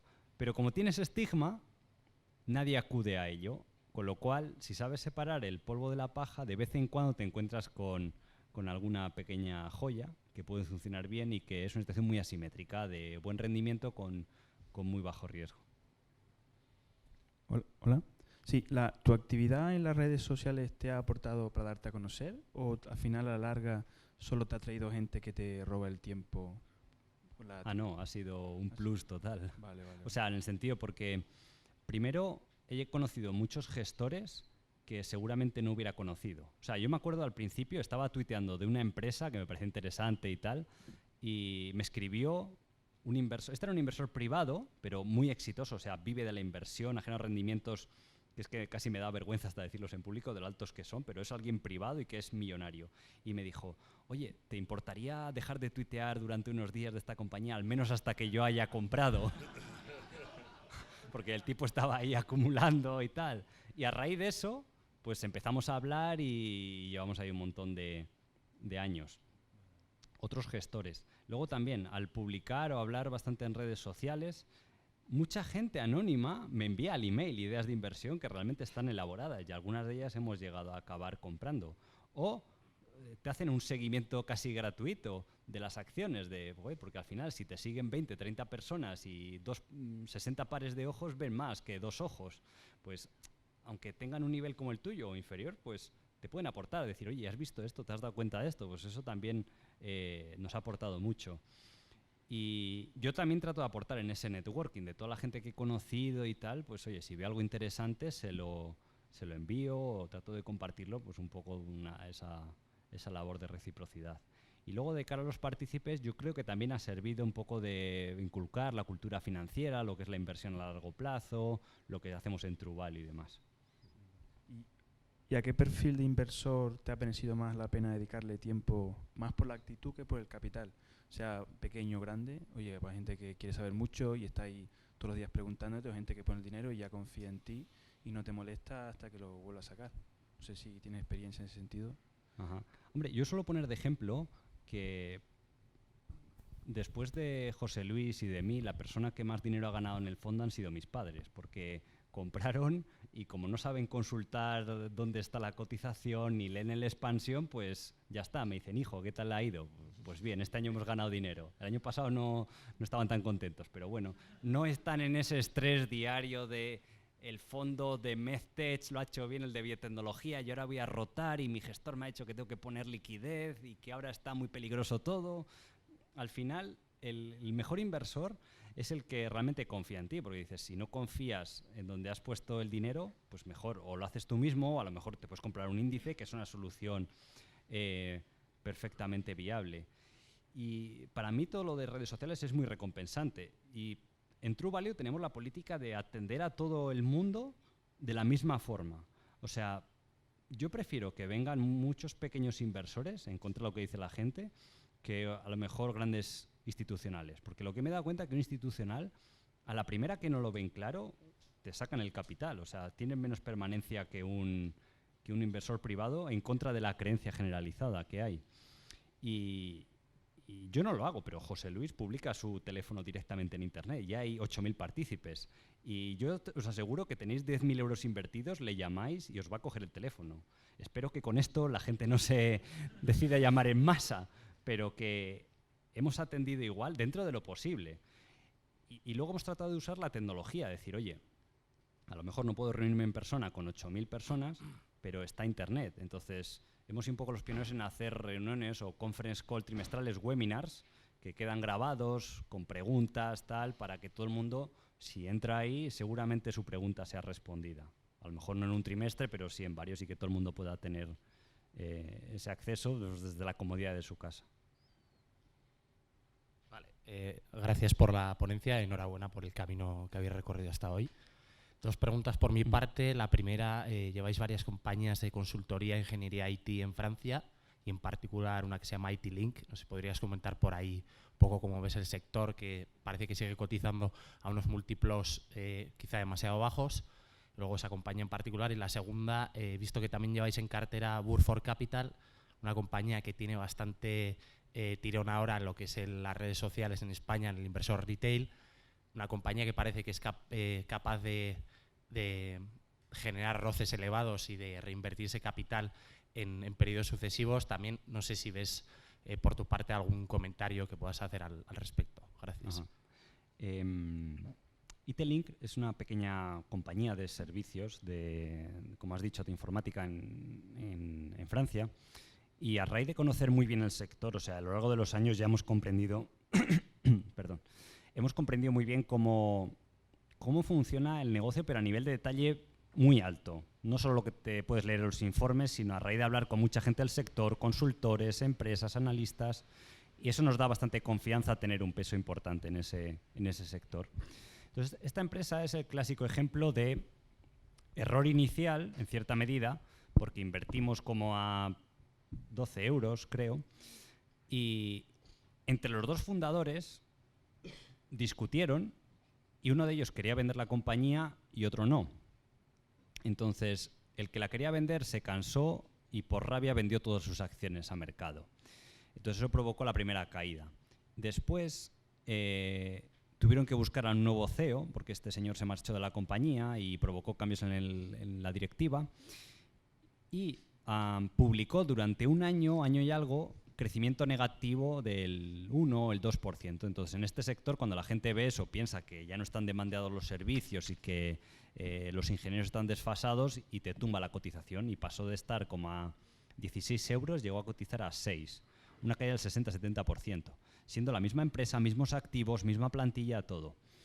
Lo que sucedió ahí, y nos dio tiempo a comprar unas pocas acciones, porque pensemos que era una empresa que en el punto más bajo llegó a capitalizar 12 millones. O sea, era una liquidez ínfima, extremadamente baja. Lo que pasa es que ya las teníamos compradas las acciones desde hace muchos años y estaban ahí, entonces ya no pesaban mucho sobre el fondo.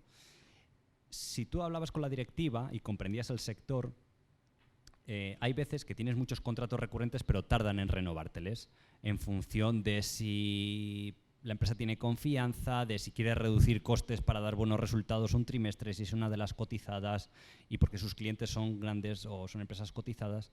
Pero al final, si tú eres el proveedor de referencia y le has hecho esa implantación de ese sistema, te lo acaban renovando normalmente. Entonces pasó la empresa de tener crecimiento orgánico negativo a crecer un 10 o un 15%. La gente volvió a ver eso y la acción pasó automáticamente de 6 a 14. Ahora ha retrocedido un poco a 11 o 12. Pero es el ejemplo, de nuevo, de tú tienes tu posición residual, a 14, 15 euros no era para tener una posición muy grande. Pero si baja 6 o 7 o 8, no vas a coger el valle, porque es justo. O sea, el que diga aquí que coge el valle en bolsa miente totalmente. Si tú vas comprando a 7, 8, 6 y puedes tener de nuevo un peso muy grande, pues imagínate si se dobla y representa una posición grande sobre tu cartera. Ojo, va a haber otras que compres a la baja y si hay mucho margen de seguridad, no siempre se va a acabar doblando, pero 5 o 6 de esas en cartera sí que pueden llegar a tener ese resultado. Entonces, el nicho de mercado en el que está la compañía está muy demandado, puede crecer perfectamente a doble dígito a largo plazo y está barata, pero no es invertible para un fondo mediano, incluso para un fondo muy pequeño quizás sí. Y la otra compañía era... La segunda pregunta era sobre Bar4 Capital y Ajá. su capacidad de Normalmente nos gusta tomar posiciones iniciales, Sí. porque yo sé que a lo mejor no tiene, desde el punto de vista teórico, mucho razonamiento, que es me gusta tener un poquito de posición, porque analizas cuando te ha gustado una empresa, la has analizado, me gusta tener un poco porque la analizas con ojos diferentes. O sea, esto también la bolsa, no sé, yo al menos lo veo así, los gestores somos personas y tenemos sentimientos. Entonces, he notado que sí, no somos robots, así que le das a la tecla es como y aparece un rendimiento del 15 anual compuesto. Entonces, yo siento que la analizas con otros ojos cuando tienes un poquito. Entonces, siempre hacemos esto. Empezamos comprando un poquito, no si nos gusta algo, de repente pasa a tener un 7% en cartera, un 8%. Pues compras un 0,5 o un 1 y la empiezas a analizar. Y empiezas a ver qué va publicando los analistas, la directiva, continúas mirándola más a fondo y no llegamos a comprenderlo del todo bien cómo funciona el negocio. Yo entiendo que hay gente que sí que lo entienda mejor, pero a nosotros se nos escapa un poco, está el riesgo regulatorio y lo que hicimos fue vender hace tiempo, más o menos al mismo nivel que invertimos, un 0,5, un 1 llegó a ver, y si tenemos al final otras ideas de más convicción, pues yo que sé, un Earlys que dices puede crecer igual que eso, puede crecer al 15 o al 20%, y es también una empresa financiera y está mucho más barata, per 7, 8, pues dijimos, bueno, ¿qué sentido tiene al final sentirte un pelín inseguro? Y, ojo, y eso no quiere decir que vaya a ir mal, que puede ir perfectamente bien.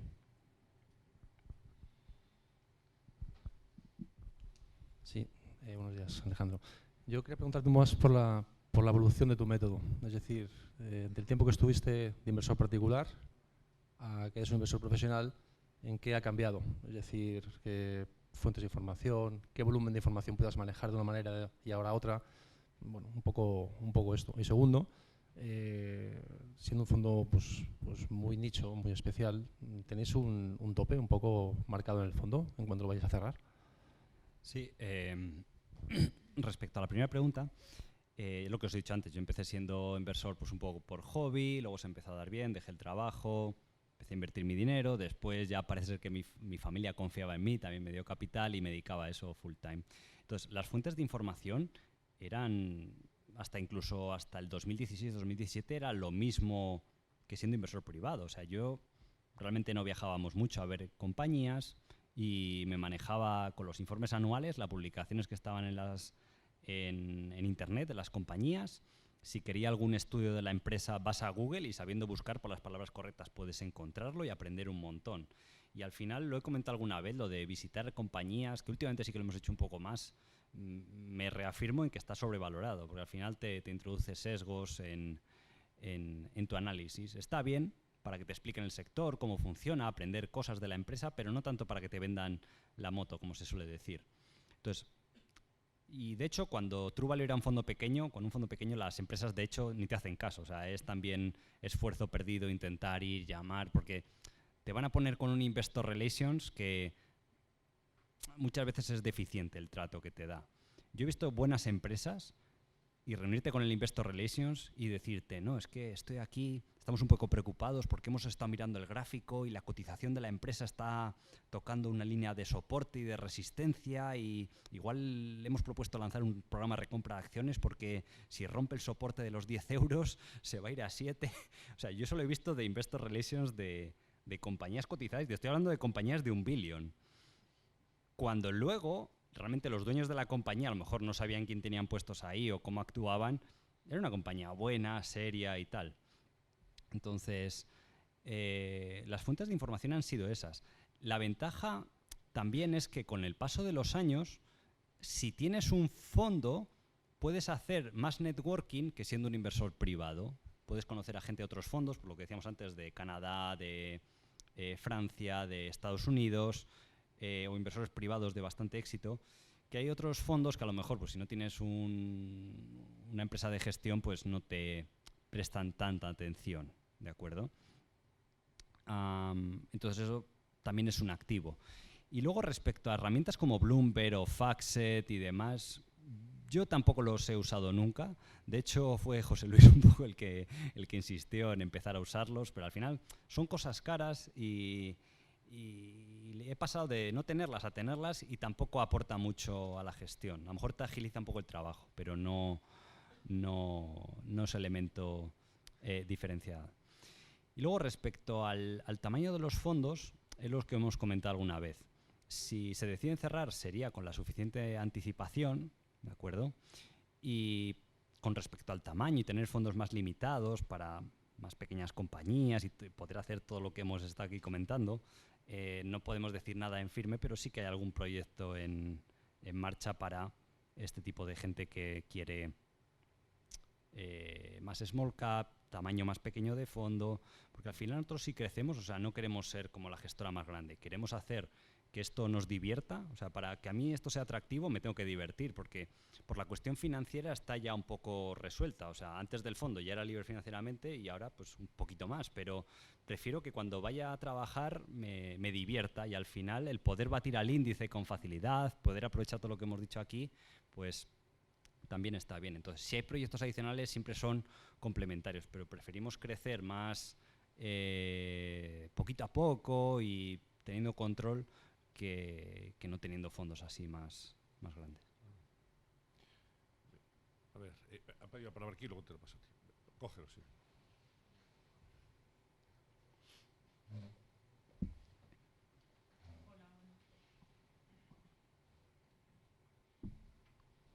¿Ahora? Sí. Hola, buenos días. Bueno, unirme a las felicitaciones del resto de asistentes. A mí me gustaría preguntarte por dos empresas que tenéis en cartera. La primera de ellas, me gustaría preguntarte, y que es muy conocida, quien te siga, por Figeac Aero, porque he visto que en los últimos trimestres habéis ido reduciendo la posición y teniendo en cuenta que está en mínimos históricos, me gustaría saber pues un poco tu opinión al respecto y también hace poco, digamos, presentó resultados y me gustaría saber pues un poco tu opinión. Y luego la segunda pregunta también es sobre NTY, MTI Food Group, sobre las últimas adquisiciones que ha hecho. Recientemente adquirió Papa Murphy's, una cadena, vamos, de pizzas y demás, una franquicia. Y, ha habido un poco, digamos, o ciertos analistas y ciertos, digamos, que siguen la acción y demás, o inversores incluso se comenta que ha pagado demasiado. No sé tú cómo lo verás en ese aspecto y también, sobre todo porque ya, digamos, desde mi punto de vista en TY, creo, o no sé si coincidirás, que se está apalancando demasiado en el sentido de que prácticamente todo su crecimiento está proviniendo de nuevas adquisiciones, es decir, que orgánicamente no crece tanto, crece en torno al 2-3% las ventas en los mismos restaurantes, que no es demasiado, y esas eran mis preguntas. Vale, muchas gracias por las preguntas. Antes de responder hay que decir que la persona que ha hecho la pregunta, yo soy un poco malo para los nombres, pero no me tiendo a acordar, nos sigue en todos los eventos, o sea, me acuerdo que nos hemos visto en varios sitios y él es muy humilde, pero me consta que saca todo matrículas de honor y es aquí un estudioso. Así que gracias por estar tan entusiasmado con el trabajo de True Value. Respecto a Figeac, hay que decir que lo que hicimos durante el cuarto trimestre de 2008 es decir, bueno, siempre hacemos este proceso de análisis de cartera y queríamos estar invertidos pues, prácticamente al 100%. Y dijimos, bueno, no le pasa nada especialmente a la compañía, a un PER de 12 o 10 que estaba cotizando, pero con 3 veces deuda EBITDA, dijimos, ¿hay alternativas mejores en cartera? Pues fue cuando apareció que Earlys apareció a 28, ERCAP a 39, GoEasy, que era las principales posiciones, también estuvo a 30, ahora ya se ha recuperado a 50.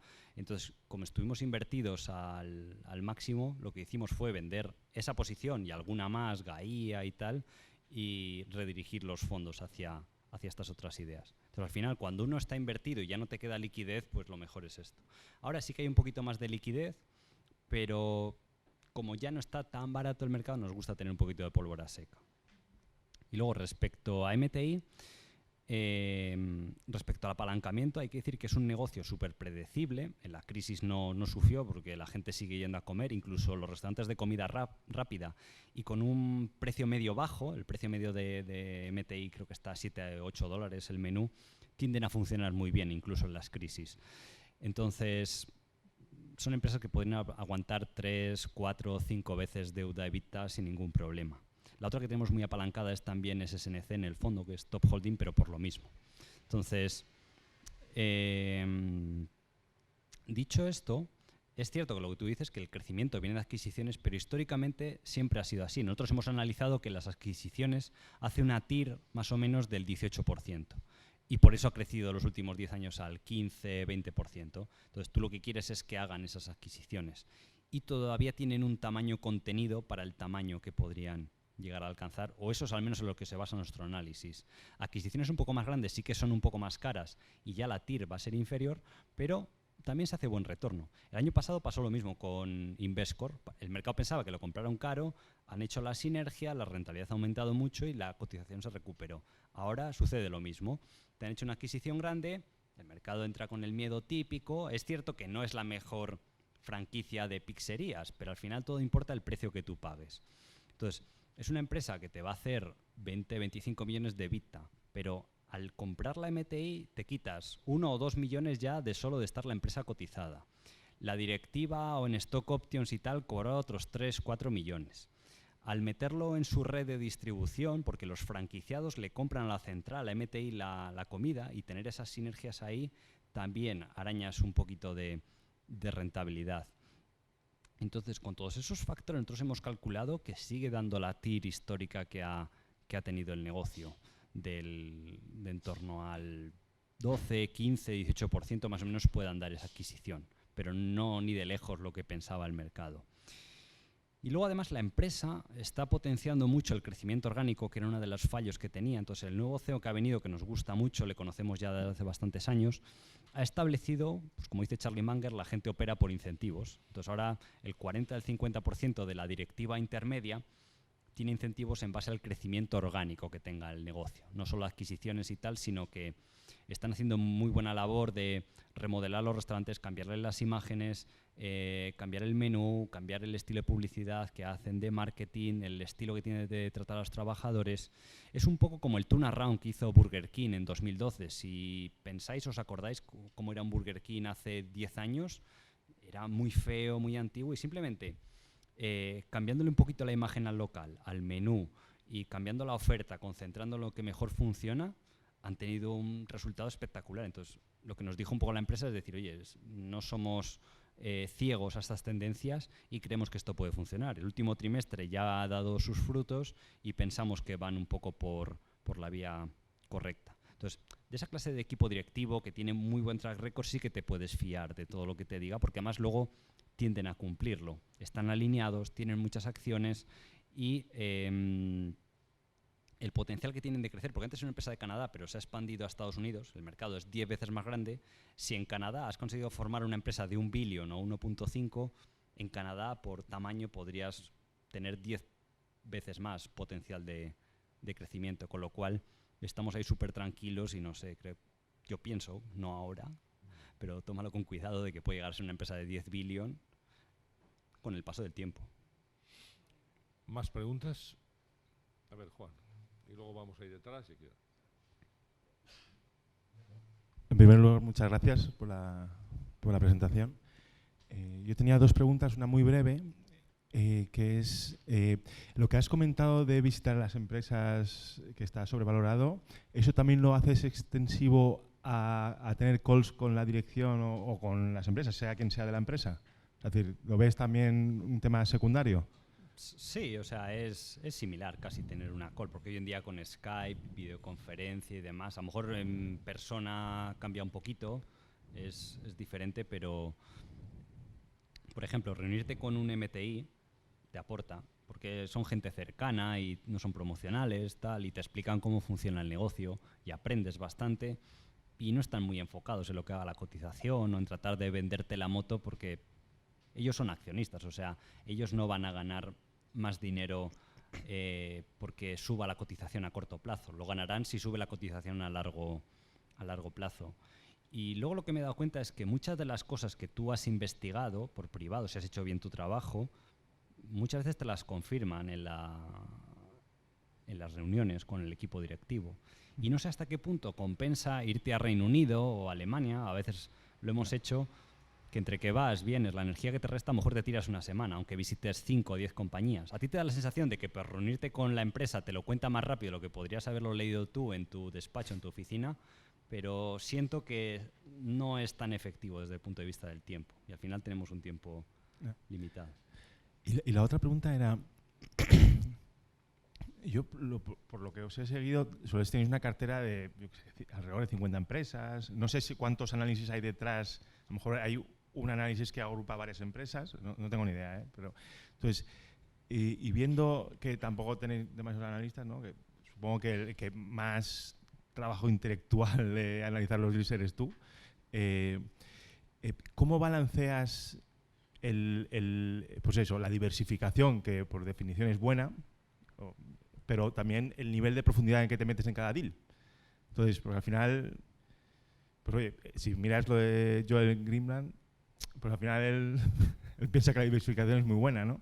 Entonces, pero el nivel de due diligence es muy pequeñito, el que hace él. Sí. Entonces, ¿cómo es tu estrategia detrás de eso, de esa decisión? No, es lo que te decía antes. A mí, si por mí fuera, a mí lo que me gustaría es gestionar una cartera de 10 valores y ya está. Pero hay 2 inconvenientes, que no se puede, a no ser que sea con un fondo de inversión libre, que es diferente porque no es para todo el mundo. Y el partícipe de un fondo también normalmente no tendría el estómago, por mucho que a lo mejor nos vendamos la moto de una cartera tan concentrada. Entonces, hay que tener en cuenta que uno ve una cartera de 40 valores desde fuera y dice, ostras, no conozco nada de esto, si yo me tuviera que poner a investigarlas desde cero, me llevaría tiempo. Pero la realidad son que son empresas que a lo mejor conocemos ya desde hace 8 o 10 años y, por ejemplo, NV5 Global, la estudiamos y la analizamos en su día, pero no llegó a estar en cartera, pero está en la lista de seguimiento. Entonces, cuando aparece la oportunidad, tú compras. Early y SoarCap, llevamos estudiándolas 5 años y hay veces que han estado en cartera, otras que no, y otras que han estado con mucho peso y otras que han estado con poco. Entonces, al final te vas nutriendo mucho de empresas que ya conoces, que tienes en el watchlist. Entonces, luego también, si ves la temática, a lo mejor tú dices, tú ves una cartera de 40 valores, pero a lo mejor 8 son de IT, de small cap francesas. El sector ya le conoces muy bien, entonces ya sabes por dónde vas. Empresas de software de Canadá, tipo Constellation, Enhouse, OpenText, que son siempre 3 que han estado en el fondo. Suman 3 en el fondo, pero el sector lo conocemos y sabemos cómo analizarlas y las métricas. Entonces eso también aporta bastante. Luego tenemos empresas financieras subprime. Pues está GoEasy, Credit Acceptance y S&U de Reino Unido. También 3 empresas, pero un solo sector. Conocemos muy bien cómo funciona y con menos tiempo de análisis ya estás más cualificado desde mi punto de vista para poder invertir. Lo que haces no solo es el bottom-up por deal, sino que a lo mejor eso te abre el abanico a ver el sector y te gusta el sector, entonces inviertes en el sector. No, ahí O no habría necesariamente. que confundir. Cuando tú escuchas hablar de análisis o gestión bottom-up o top-down es decir, yo creo que va a ir bien la inteligencia artificial, pues voy a buscar empresas dentro de ese sector para jugar esa apuesta. Mientras que el bottom-up es decir, yo empecé un día mirando Constellation Software y aprendí mucho, y luego me encontré con Enhouse y aprendí un poquito más, y la compramos, y así sucesivamente. Pero no es intencional de decir, yo creo que el sector de IT va a ir bien y voy a estudiarlo, comprenderlo y luego ya mirar empresas, ¿vale? Cuando oigáis hablar de top-down, vamos, yo al menos lo entiendo así. Ok, gracias. Hola, Alejandro. Te quería hacer un par de preguntas rápidas. La primera sobre tu evolución como inversor, cuando empezaste, que eras muy joven, cuando empezaste a publicar vídeos en YouTube, con el perfil ingeniero que tú tienes, ¿has recomendado en algún libro no leer, para empezar, más de 9 o 10 libros? Porque suelen solaparse mucho las ideas y son libros que son mucho sobre actitud inversora, pero no es la parte de conocimientos técnicos para valorar compañías. Entonces me gustaría saber cómo adquiriste desde un perfil tan diferente al financiero, es el de ingeniero, esos conocimientos más técnicos de valoración específicos. Y la segunda pregunta es sobre una posición en tu cartera que es Contura Energy, que no sé si la seguís teniendo, que bueno, no sé si habéis hecho, no os gusta invertir mucho en materias primas, creo. Entonces, no sé si habéis analizado el ciclo del acero, porque al ser cíclica esta compañía, pues es muy dependiente de China en este caso. Gracias. Vale, gracias por la pregunta. Yo, siendo sincero, lo que digo muchas veces, lo de la parte numérica de la valoración es un mito. O sea, se suele decir que lleva el 5% del tiempo de análisis. O sea, para valorar ERLIS o ERCAP en 10 minutos. O sea, cuando ves que está per 7, tal, y toda la demás análisis concuerda, no te hace falta hacer ni un Excel ni nada, o sea, anotarlo en un papel. Y es como tiene que ser, o sea, que digas que está fácil a la primera. Entonces, toda la labor de ingeniero, todo lo que aprendí, si te soy sincero, que tampoco me ha aportado mucho numéricamente saber hacer integrales o derivadas o todo esto. Un poquito de modelos así, a veces me fijaba en internet, puedes encontrar muchas tesis de inversores famosos que publican, si sigues diferentes eventos como el Value Investing Congress, hay otro que se llama la conferencia, el Robin Hood Conference, hay otro que se llama Value X Bail, y te publican las tesis con los pequeños modelos financieros que hacían. Entonces yo trataba de leer eso. Luego todo el tema de libros y luego, a medida que vas evolucionando como inversor, vas conociendo diferentes conceptos, pues tú te haces a lo mejor un pequeño Excel, muy simple, va evolucionando, vas añadiendo más líneas, vas añadiendo diferentes múltiplos de valoración, pero no tiene que ser mucho más complicado que eso. De nuevo, si está barato, está barato. Y luego también, entre comprar algo a PER 14 o PER 12, como MTI, por ejemplo, dices, no va a haber mucha diferencia en tu rendimiento a largo plazo si estudias históricamente. No te hace falta redondear al último decimal o conocer el ratio de valoración perfecto para ese tipo de compañías. Por ejemplo, en el sector de Francia de IT, llegué a la conclusión, después de estudiar mucho el sector, que por debajo de 0,7 veces ventas, de Enterprise Value ventas, que es un ratio así más exótico, más que puede decir, está escondido, pues no deberían cotizar las empresas porque siempre se han transaccionado a ese nivel de múltiplos, o 0,5 si no tienen rentabilidad. Si tienen rentabilidad, 0,7, si no 0,5, por una serie de razones técnicas. Pero da igual, aunque no sepas eso, si dices, estaba PER 7 o 6, pues está barata, ya la ves barata, crece, has hecho bien tu análisis, sobre todo os tenéis que centrar en cuáles van a ser los beneficios futuros de la compañía. Eso lo decía Peter Lynch, de nada vale invertir con el retrovisor, eso ya está incorporado normalmente o parte en el precio. Lo que va a determinar la cotización es cuánto va a ganar dentro de 3 años, 5 años, y tratar de saber identificar eso. Es lo que te va a aportar más para tener éxito como inversor. Y no sé cuál era la otra parte de la pregunta. Contura Energy. Esa empresa en una situación especial, porque había salido de la bancarrota, además estaba en el OTC, estaba alineado todo, parecía, además te estaban diciendo que te iban a devolver el dinero. De hecho, el consejo de administración eran los antiguos bonistas y era la voluntad que tenían. Entonces compramos como a 60, 70, más o menos, y empezamos a ver cómo iba la empresa.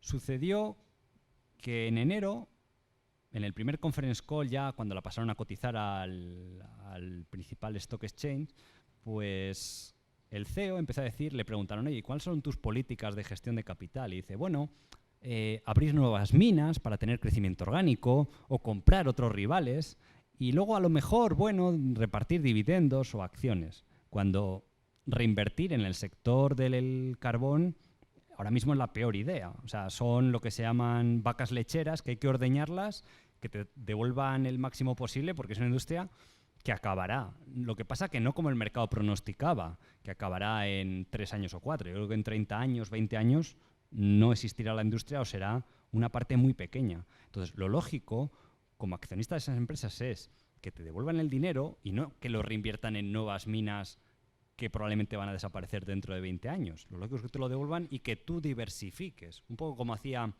Warren Buffett con Berkshire Hathaway, ¿no? La empresa textil la exprimió el dinero y la diversificó, porque si lo hubiera seguido reinvirtiendo, se hubiera ido al hoyo Berkshire junto con Warren Buffett y no existiría hoy en día. Entonces, lo lógico es esa decisión. Entonces, hicieron una adquisición posteriormente de Alpha Resources. El precio inicial que iban a pagar era bueno, pero acabaron pagando más de lo que debían y eso tampoco nos gustó. Y luego encima fue eso, la conference call, escuchar todo lo que iba a decir, sus planes, y en cuanto vimos eso, la acción de hecho ese día ni bajó, porque era poco seguida y tal. Creo que sobre 55, 60 dólares más o menos al precio de compra se vendió todo. Después, cuando el Consejo de Administración se dio cuenta del CEO que habían puesto, se le cargaron y trajeron a otro, que al parecer parece que está más dispuesto a devolver el dinero y no reinvertir en nuevas minas, ni comprar rivales, ni nada. Y sigue estando muy barata. Entonces, el ciclo del acero o del carbón podía afectarte un poco ahí, pero cuando está 2, 3 veces free cash flow, habiendo medido cuál puede ser el suelo de valoración, igual que el petróleo por debajo de 50, el Texas creo que es difícil, por los break-even que hay de costes. El carbón por debajo de 150, 160, creo que la mayor parte de la gente ya no gana dinero y es como un suelo. De ahí todo lo que venga para arriba, mejor, pero incluso valorando a 160, 170 te sale una TIR pues, realmente atractiva. Pero si no tienes la persona correcta y la voluntad de por qué tú habías invertido inicialmente, que era que te van a devolver el dinero y que estaba muy barata, si cambia la tesis, pues se desinvierte. Muy bien. Había una petición de palabra ahí al fondo, la pasamos y yo creo que ya cerramos para hacer una pausa y después ya poder escuchar al siguiente ponente. Una corta. Vale. Sí, no se te oye, mira a ver. No, tampoco. Dale al botón del micrófono, eso es. ¿Ahora? Ahora sí, perfecto. Ahora sí. Tenía 2 preguntas, Alejandro. La primera, bueno, has pasado al principio de tu intervención muy rápido sobre la escalabilidad de un fondo. Y quería saber a partir de qué importe gestionado es rentable para un gestor abrir un fondo de inversión. Y luego la segunda pregunta era, bueno, no es una pregunta, es más bien saber tu opinión, porque el miércoles tuvimos un ponente que era crítico con las comisiones de éxito de los fondos. Creo que True Value tiene un 9% de comisión de éxito y quería saber tu opinión sobre la estructura de comisiones de los fondos. Nosotros pensamos que, respecto a la comisión de éxito, que si el gestor está invertido en un porcentaje importante en su propio fondo y tal, te alinea los intereses. Otra cosa es que me digas una comisión de éxito sin estar alineado. Y ha pasado que los los gestores intentan tomar riesgos innecesarios para salirse del mapa, cobrar una comisión de éxito muy grande y eso acaba funcionando mal a largo plazo. Entonces, hay inversores que son críticos, otros que no les gusta. Entonces, al final, lo que es la solución que hubiéramos llegado, porque nosotros cuando iniciamos el proyecto de True Value éramos muy novatos de cómo se hace un folleto, de cómo se pone la estructura de comisiones. Decidimos esa porque nos parecía interesante. Yo invertiría si tuviera esa estructura de comisiones. Lo lógico hubiera sido dar a elegir a los partícipes, haber creado dos clases de comisiones, dos clases de acciones y que la gente elija. A mí me parece buena solución, o sea, tampoco estoy incentivado a esto o lo otro. Y del futuro, si hacemos más cosas y tal, puede ser interesante que haya clases diferentes con estructuras y que la gente elija, sinceramente. Unos años como los anteriores, el cliente paga un poco más, pero años como este, que está todavía por debajo de la marca de agua, pagas menos. Entonces, bueno, al final se compensa. Pero sí, lo lógico es, yo no soy talibán de decir, oye, que sí que la haya o que no la haya, que a la gente darle a elegir, ¿vale? Y que hubiera dos estructuras diferentes. Y luego sobre la escalabilidad de los fondos, ahí depende. O sea, yo te soy sincero, si el fondo True Value se hubiera quedado como al principio en 3 millones o así, o 2, te sale más rentable a lo mejor dedicarte a tu cartera. Incluso ahora, si tienes un año bueno con tu cartera personal, gano más que con las comisiones que genere el fondo. Entonces, estando invertido tu patrimonio en True Value, renuncio a una parte de rendimiento adicional de lo que podría hacer por mi propia cuenta, pero está el complemento un poco de las comisiones. Entonces, para la gente que quiere iniciarse en este mundillo, que tampoco os frene el decir cuáles van a ser los costes y demás. O sea, yo conozco proyectos de gente que ha empezado compartimentos desde 600.000 euros. Entonces, a nada que lo hayas hecho bien como inversor privado, deberías tener un capital razonable. Más a lo mejor el de tu familia, tus amigos, si te das un poquito a conocer, podrías empezar un proyecto. Lo que pasa es que depende del proveedor de servicios que tengas, puede ser 15.000, 20.000 euros al año, solo de costes de mantenimiento. Luego tendrías que ver cómo comercializarlo. El señor que te lo va a comercializar te va a pedir otro porcentaje. Entonces, la gente lo ve desde fuera y piensa que para un fondo pequeño es súper rentable cobrar una comisión del 2% y que aquí todos acabamos millonarios, pero cuando ves la industria desde dentro, hay costes de back office, lo que te digo, de comercialización. En España está todo muy rígido y muy compartimentado y es una barrera enorme para crecer. Para fondos pequeños. Yo me acuerdo que al principio estábamos en una pequeña gestora en Alpha Plus y la gente no suscribía al fondo. Ahí era en directo. No tenías que pagar un intermediario, pero no tenías la infraestructura. Una pequeña gestora no puede tener oficinas en todas las provincias o una plataforma online que cuesta millones de euros hacerla. Entonces tú ahí al principio te ves obligado a ceder muchas comisiones y luego costes, porque los fondos llevan contabilidad, regulador, tú te tienes que formar también. Ahora con MiFID II tienes que ser EFPA o tener alguna serie de formación. Entonces, al final todo compensa. O sea, no penséis por ahí, si veis fondos pequeños con 5 millones, la gente hace las cuentas muy rápido y dice, no, cobra el 2% sobre 5 millones, son 100.000 al año y no es para nada así. O sea, es una parte mínima y tendrán un sueldo normalito, incluso tirando abajo. Pero uno tiene que evaluar si te interesa hacerlo por tu propia cartera o te apetece el proyecto de un fondo de inversión. Obviamente que lo tienes que escalar para que una persona pueda vivir de ello. Nosotros, afortunadamente, en nuestro caso, cuando empezamos True Value, no necesitábamos esos ingresos para pagar mi hipoteca o para pagar los gastos. Ya estaba un poco solucionado esa parte. Entonces, no tienes esa presión. El problema también es, si inicias un proyecto en el que por un lado tienes que escalarlo y dependes de esos ingresos para tu vida diaria, porque a lo mejor con tu actividad privada inversora no has tenido tan buenos resultados como para llegar a tener esa independencia financiera antes de iniciar el proyecto de un fondo de inversión. Entonces, eso al gestor de un fondo le pone bastante presión sobre su estilo de gestión desde mi punto de vista.